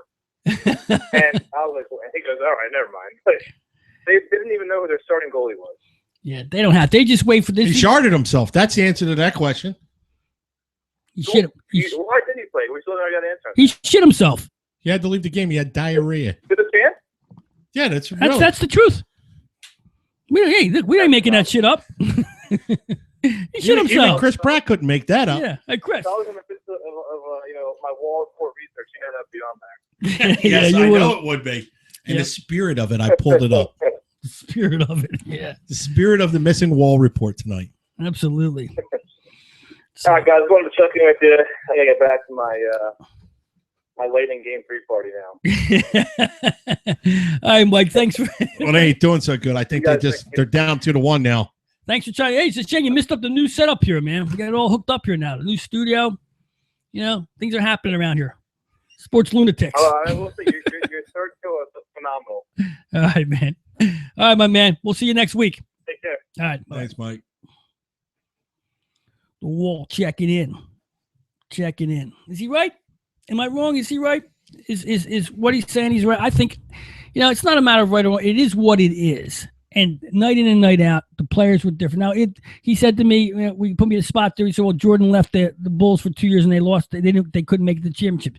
That's true. I mean, I don't know how to answer that, but that was my point.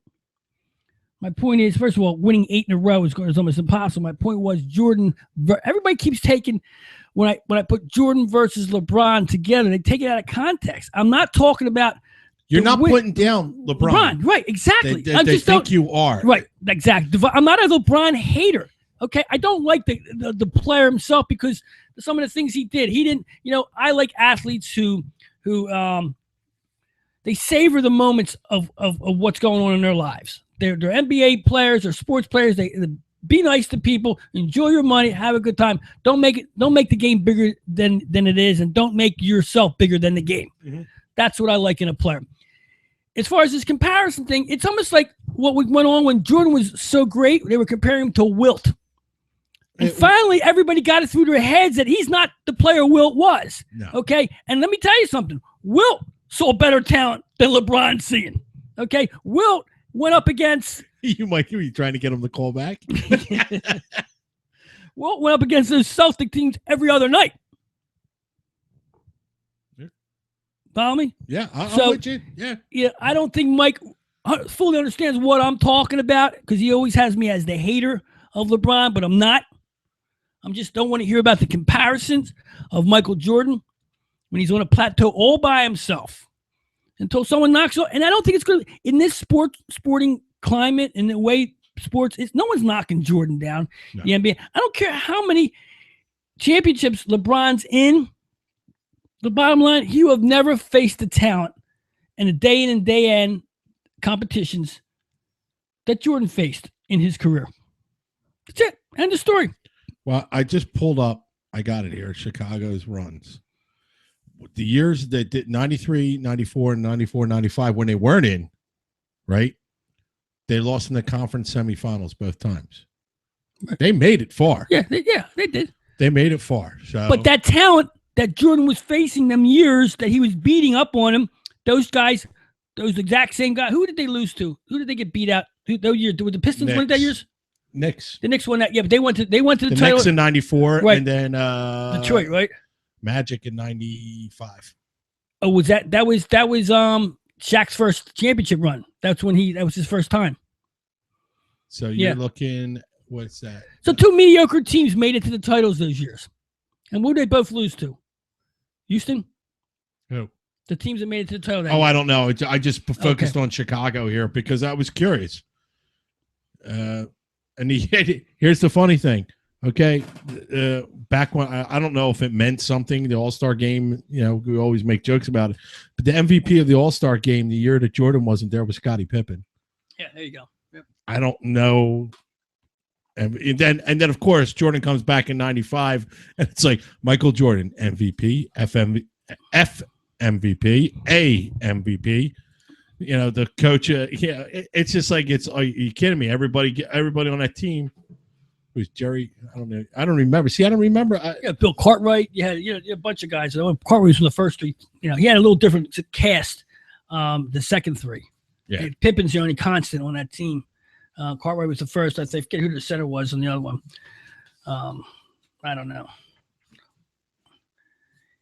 Before I came in, I was watching some of the news, and they got this we call him Bruce Jenner. We're not calling him Bruce anymore. Bruce Jenner. What do we call him? Kalina? Caitlin. Caitlin, right? Kate Kalina. It's about like it sounds, man. Kalina Jenner. Clean it up, Jenner.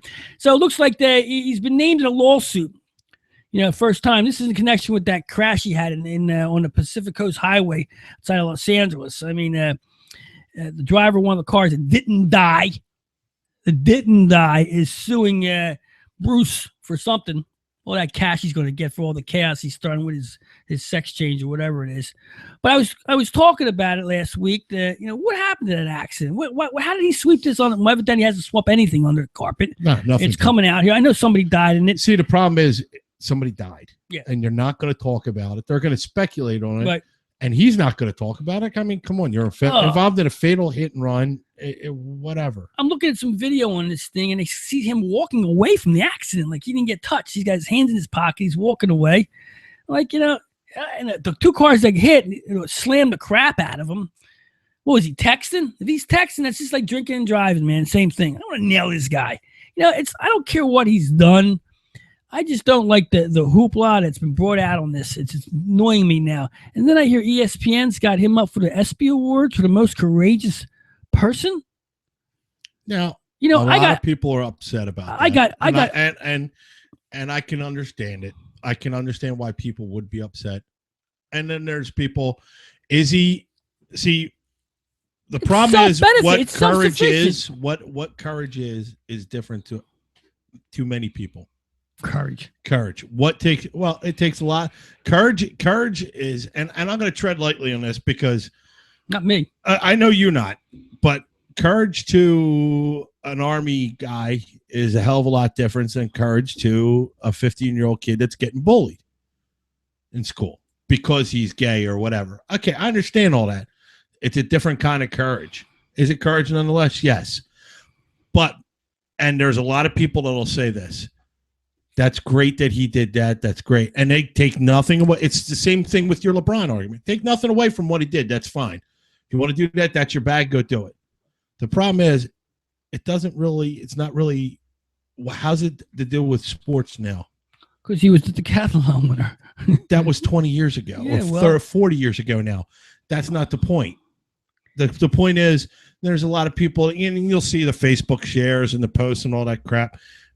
There's a kid who had brain cancer that she played basketball through her thing. The Arthur Ashe Award is what he's getting for ESPN. Now, the Arthur Ashe Award is given to the person possessing strength in the face of adversity. Let's break that down. Strength in the face of adversity. Nobody forced Jenner to do this. He's doing it on his own. He isn't helping anybody by doing it. He's only helping himself. Correct? Tell me if I'm wrong here. No. No. I'm gonna say you're not correct. He's helping some confused person out there who doesn't know what to do with their own sexuality. That's fine. Somewhere in this country.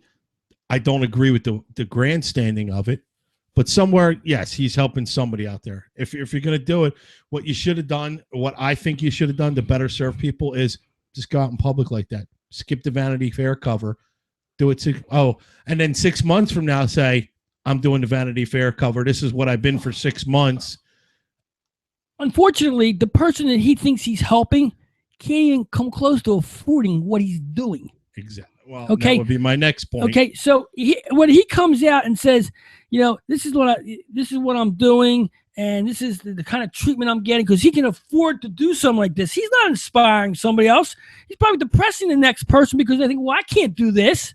That's millions of dollars worth of operations. How am I supposed to do this? Who's going to pay my bill? I'm not a Kardashian. Okay, I don't have that war chest to do this type of thing. Okay, so why is he getting on Vanity Fair? Who's paying him money? And then the next time, and he's going to be doing his reality show for sure when this is all done. He's going to have a reality show. He's going to pocket more cash. Is he putting that into a fund to go to other people who need this, or is he putting it into his pocket, or is he going to go completely insane soon? That's what's going to be the. This is a dog and pony show from start to finish. Is what this is. It doesn't benefit anybody, but Bruce Jenner. Okay, I don't know what he is, how he feels, or what's going on here. They can spray paint all they want, pictures of him, what he's going to look like, because this Vanity Fair picture is bullshit. Well, he didn't get all this stuff done already. I mean, if he did, I don't know one person who can get breasts or do any kind of stuff and be recuperated in weeks from the last interview he did. The interview he did 3 weeks ago. Who was it? Katie Couric? Who did he do the interview with? Yeah, but you don't know when that interview was done. Yeah, it could have been done 2 weeks ahead of time. It doesn't matter. It wasn't live. To have this so picture, 4 to 6 to weeks. have that Vanity Fair picture, you got to have a lot of work done. A lot of scars, a lot of healing done in that. I understand. What my point is the bullshit picture. It's airbrush. It could be airbrushed. It could be like any other. And I'll say this because they Photoshop and they airbrush everybody that's on a Sports Illustrated cover. Look at this picture. That ain't creepy. Come on, man. It looks like Jessica Lange. He's supposed to be 65 years old, not 33.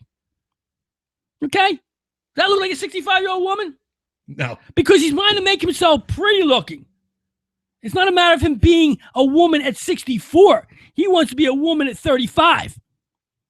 So he can earn his money, be on Vanity. People want to look at him. Why? Because it's all about what he wants to do and nothing about anybody else. Well, and if that's the case, do it and leave me out of it.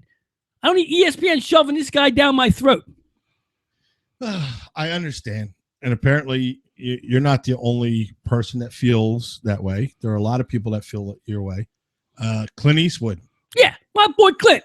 Should just pull the 44 Magnum out and blow him away. No. You don't condone the motor. I'm saying when he was doing the Spike TV's Guys Choice Awards. Did you hear about this? No, I saw it on TMZ. I didn't click on it. I left it. I forgot to open it up. Okay. Last time he kind of like he was at the Republican National Convention and he kind of talked to a chair.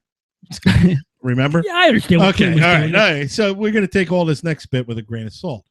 Then he puts out a movie like Sniper. So is he nuts with the chair? Or is he that good with Sniper? Yeah, I don't know. That's Clint Eastwood. He's the character in he's my favorite man. So you can tell me what you want with him. I'll tell you. According to all reports that I have seen, Eastwood was introducing The Rock. Dwayne Johnson. He was introducing him because they were talking. I guess they were going to plug a little bit San Andreas, the new movie coming out. And he introduced him by comparing to other famous athletes, such as that turned actor, such as Jim Brown and Caitlin somebody. And apparently that got a lot of people upset. Caitlin somebody. Okay. Spike TV producer, vice president. Got the last name. That's all. Give him a break. He's an old guy. But apparently it wasn't supposed to be like that. Oh, so. But he's Clint Eastwood. So what are they going to do? Yeah. So It just was one of those things. They said, they're going to edit it right out. It's not going to be in there. So when you see that bit, I guess you can look for that and see how well of a job they did. Anyway, we're sheep to this stuff. That's what we are. And I'm going to just segue that into the point. Another point I was making. Jerry Seinfeld, apparently, and I'm not saying he's with this, but he won't. Him and several groups of stand-up comedians now won't even go near the college campuses where. Way back in the day, that's where you would test your material. Sure. And all these TV shows, because he says politically correct students, the political correctness on college campus kills comedy. He says. Is he right? I don't know. They just want to use these words, he said. That's racist, that's sexist, that's prejudice. And I don't know what the bleep they're talking about.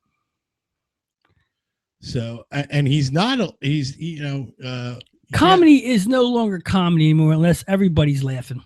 Yeah. One person isn't laughing, it's no good. That's the problem with it.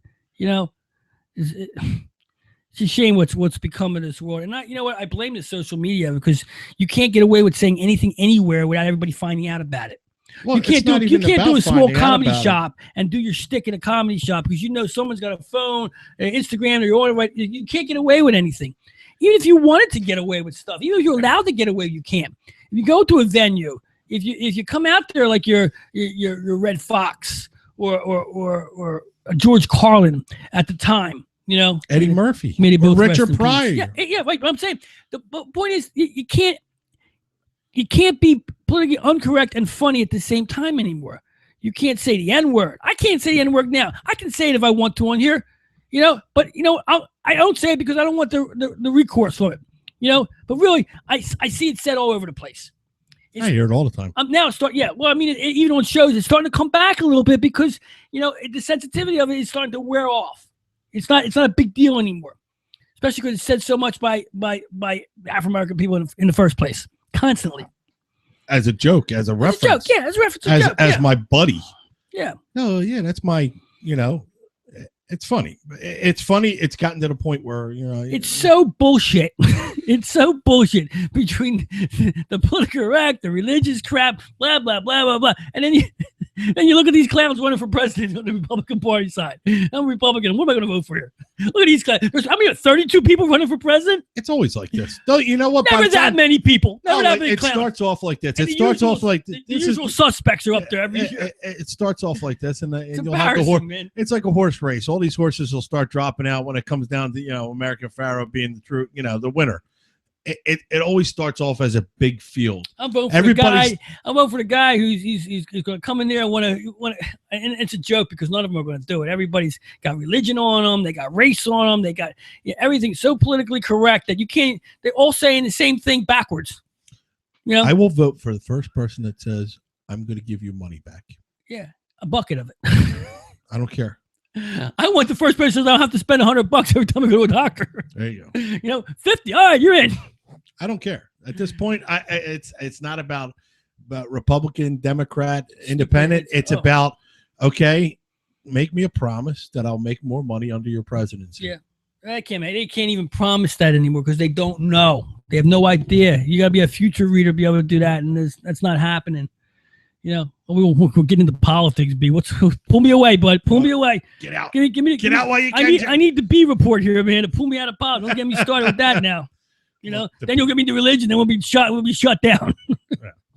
Hey, Chris, any religious remarks? Anything I say? Very quiet today, man. Very quiet. Very quiet today. Remember, he takes a hit too, man. No, you did. Yeah. Chris Pratt hanging out with us. You need a feel-good story. I felt like we kind of came down a little bit with this last. How about this? PK Subban. You know who that is? Right? Now, how would you like this? I mean, if you're PK Subban made it to the Sports Goombahs. Yeah, hockey player. I know who he is. Yeah. Now, no one else knows who he is. Well, Canada, they know who he is. He's PK Subban. Canadians, yeah. Now, think of it like this. This kind of got to be kind of cool. If you're like Claude Giroux, and you're riding through the streets of Philadelphia, and you see a couple kids playing a pickup hockey game, what do you do? Do you get out of your car and play with them? No, they don't. PK Subban did. Back in the old days, where you were Clark, Barber, Leash, or Bernie Prime. You know what bar they were going to be at in Jersey after the games. And they lived in the neighborhoods. Yeah. Go ahead. It's it's street hockey season in North America, I guess. So, that's what happened in Westmont, Quebec, where a group of kids were outside playing in the street. When Subban pulled up in his car, they got out and said, "Come on, let's play some street hockey." And it's funny if you watch the video. I'll send it to you after the show. He's taking like one-timers against this like 7 to 10. What is he? 8th grade kid because he can now. Jack Fraser. He was good. He had his mask and pads on and everything like that. And he's got like another kid feeding him, and he's taking one-timers against a 8-year-old. He scored like 3 times. I mean, the kid stoned him like twice, but I mean, you're right. I guess the quality of players has gone down. If you're getting stoned by an 8-year-old. PK does not get a whole lot of playing time out there. What's he with Montreal now? Yeah. No, he gets a lot of playing time. It's just Montreal wasn't the team we thought they were going to be this year. They're up there for a while. They do that. Yep. They got a way of doing that. But yeah, so I just thought that'd be a nice little segue. Get away from the depression of politics, religion, and speaking of segue, we were just talking about soccer here. I'm reading here out of the Hope Solo. The U.S. beat Australia for the Women's World Cup opener. Oh yeah, yeah. The women they don't look like women; they look like dudes, but whatever. For some reason, that's what I don't understand. You look like a lady, man. Well, now, okay. Now, this is going to sound bad, but I'm going to bring up this. A person that gets a transgender operation, are they allowed to play on the Olympic women's team? No, absolutely not. Why not? They're a woman now. Yeah, they are. In whose eyes? In the operations eyes? 6'5" Bruce Jenner. Can he come back and play soccer for women's U.S. team? Well, or whatever, or is that okay? Is that an unfair advantage? I don't know anymore, man. Who knows what's fair and unfair anymore? I just thought of it because you said they look like guys. So in the Olympics, I mean, they can't do that. They say stuff about that. You can't. There were stories. Remember that the was it during the can't believe Berlin and what was the 80s?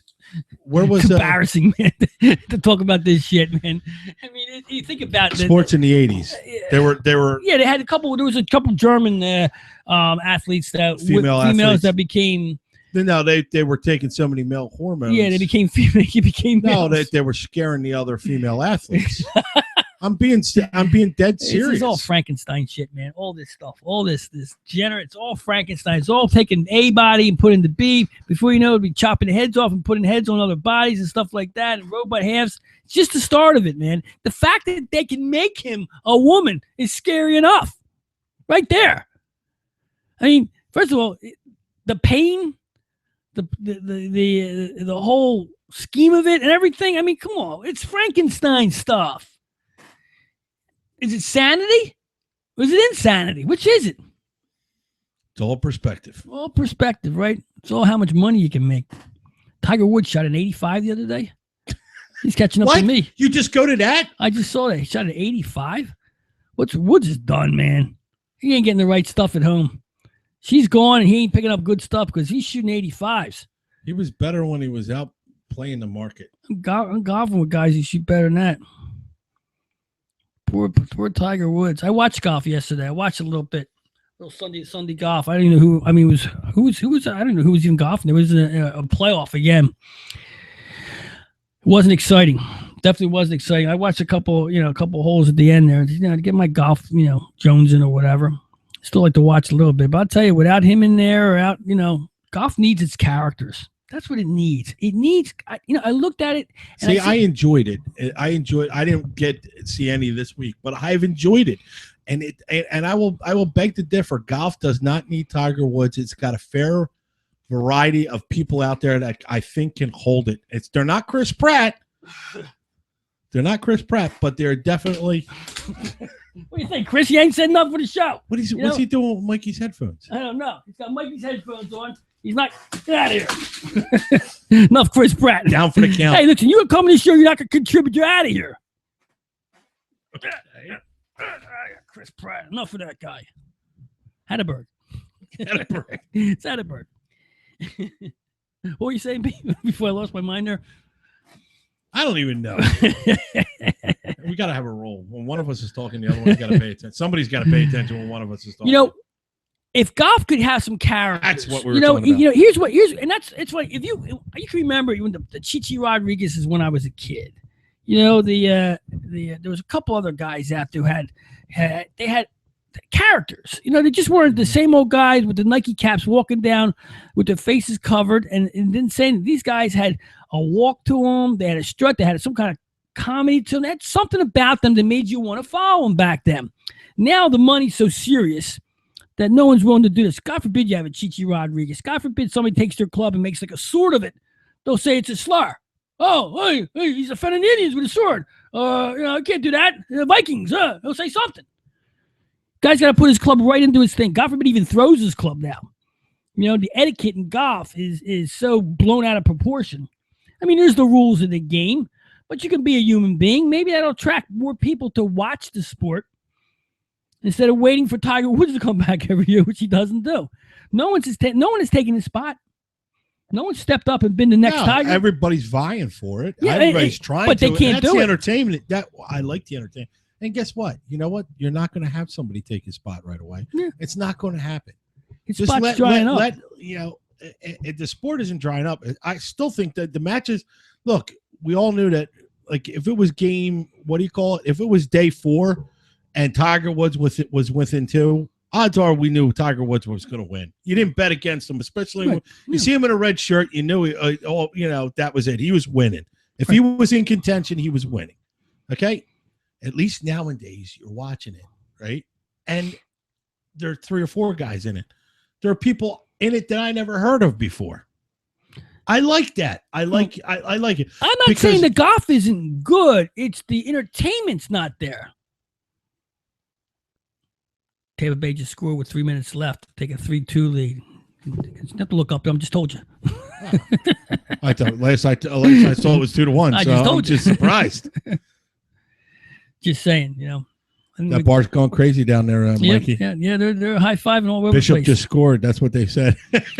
I think what golf needs to have, it has more. It's boring to watch on TV. I mean, I know they bounce from hole to hole. There's got to be some kind of, the atmosphere is too, what do you say, the same, you know, and nobody really cares when you're on TV. A green is a green. You know what I mean? There's not a whole lot that comes with, you know, looking at a green on TV as far as that, because you can't really see what they're seeing. You can tell by what the announcer's saying. I don't know how they get the yardage and the footage so precise. You know, he's 15 feet 3 inches. Oh, that's the official distance. You know, that's amazing how they know that from where he's standing. They got radars or whatever. They got satellites zooming in on this stuff. With all the freaking replay that's done in sports, they need to sit there and go like, you know what? Yeah. Send your guys to the same school that the golf cameramen go to. Right. Because I can tell what ball Tiger's hitting. It's a Titleist 5 or whatever when it's in the air. And it's still apexing. Okay? I can read it. We use words like that on the show, apexing. Google that. It's crescending. Yeah, crescending's a better word. I understand that a lot better. You know, I don't know. To me, I tune in. I hope to see something good happen. You know, to me, it's like I want to see somebody get hit in the head with the ball. I want to see a water shot, a good sand shot, stuff like. I want to see, you know, the shots from the fairway. They don't do it for me anymore. I know these guys are going to put that ball within 10 feet of the cup every now and then. Most of the time, the second shot, they're on the green, they're playing, they're putting. It's the same. You see, if you close your eyes and don't look at the player, it's the same shots. You know what I mean? No one has that. You know, well, the difference. There's no characters in this. It's not this. It's not. Oh, maybe it is character. You have a guy that, like, you're like me. It was like me. I always went for it. When I play golf, I always go for it because that's half the fun. Yeah, but the money is not. You can't go for when there's cash like that. You know, you have to play right. Tiger did. Tiger put himself into a lot of predicaments because he went for it. Well, and he would come up with these amazing shots afterwards. But here's the thing: when you're playing golf for 30 years and you always go for it, you're going to get good at the shitty shots because you're doing them so often. Okay, and that's what he would do. He could get himself out of those situations. He was good at it. He would make these amazing shots. It was like watching Tin Cup, right, trying to take that 11 ball drop on the, you know, into the water. That's what you saw. And because he did all that, you thought it was entertaining when it was like, oh my God, like that was stupid. He was, he could have cost himself $50,000. He didn't because he didn't. He cost himself $50,000 per stroke, Right, but there was an allure to it. Yeah, and he was a player. When you're that young, you go for it because you got a lot of times to make it up, And remember the times that he was when he came into golf, the people weren't watching it like they do now. He made it that way. He was the Afro-American. He was a golfer, one of the first of its kind to come in and play that good. He is also very good at it. He had a drive, a stroke, and he had a physique of unlike any golfer you ever saw. He made the golfer was no longer be the fat schlubby guy out there anymore. Now you had to keep up with the Jones. You now had to become an athlete to compete, because if you were going to schlep yourself out and be the typical golfer, you weren't going to be able to compete with this guy. So now you have to get yourself in shape. There's no more just coming out to the golf course and playing. You have to be in shape. You want to keep up with Tiger Woods, you better get yourself in shape, because this guy is going to outlast you 18 holes. Well, he also for 4 days in a row. He proved that you didn't need to be the big heavy guy to drive the ball. It was all about technique. He hit that ball with his legs. It was all about transference for him. He knew how to get the most kinetic energy out of the freaking ball. When he played, because he's been golf since the day he was born. Yeah. I mean, his body was born to golf because he didn't do anything else. For the most part. I mean, I remember Johnny Carson when he was a little kid coming on the show and making a big stink about him. Regardless, I mean, it is what it is. In order to get golf back, they need someone to step up and become that type of player now. That type of, entertainment. They need the entertainment value of it, B, for the most part. You feel what I'm talking about? I feel what you're talking about. I just think that. Don't think. Well, I just think you're looking for a different kind of entertainment there. Well, yeah, I want to be able to watch it. I want to sit in the back of my chair like this. All right. Chip in there. He's gonna putt that. And, let's get some more chips. Get some more chips in there, Oh man! All right, let me see some on HBO right now, and then I'll go back to the golf. Now I get HBO Showtime, Sports Channel. Oh, there's hockey, there's basketball. I'll go back to the golf. Oh, he's still teeing up there. All right, we'll go back to. You know what I mean? In this day and age, you can't sit there staring. You need action. You need movement. That's why they flip. They flip from. I got it. They flip from golfer to golfer so quick now. They don't give you 5 seconds to watch a guy. Let's go to hole 6. Let's go to hole 7. We're back in the 18th. Oh, we're back to 6. Oh, Kyrie's ready. No, what they need to do. They need Mike Emmerich. Doc. That's right. They need him to do. Oh, it's a fun. Yeah, and they can say stuff like this. Oh, Tiger, what did he have? Oh, and he's going to pick this putt. And this morning he had a Danish. He had a Danish with a little butter on it, and that Danish came from. If the hockey guys called a golf match. Yeah, they could. There'd be almost hole in one every shot. It's almost it's not even the point. I mean, you got to keep people's attention these days. That's who we are. That's what society is now. You don't have a whole lot of time. You give them a minute or two to wander, and they're gone. They might come back, but that minute they're gone. Don't go to commercial break in an NBA game, me, because I'm going to someplace else, and there's a chance that I might go someplace else when that commercial comes back. The game, I won't be there because I've already found something better to do.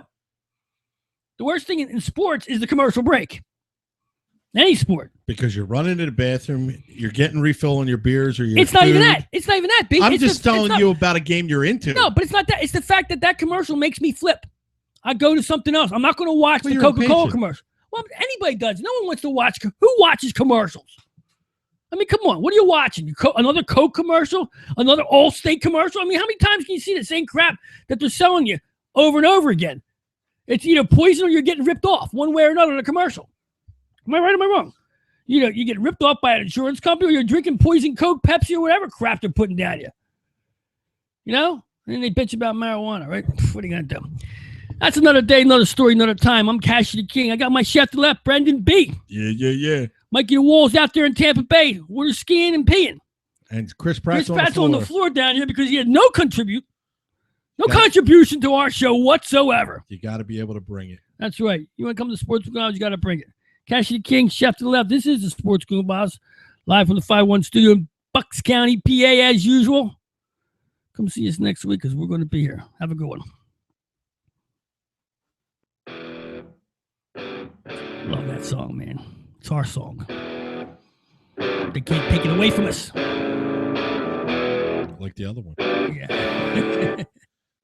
Pete one.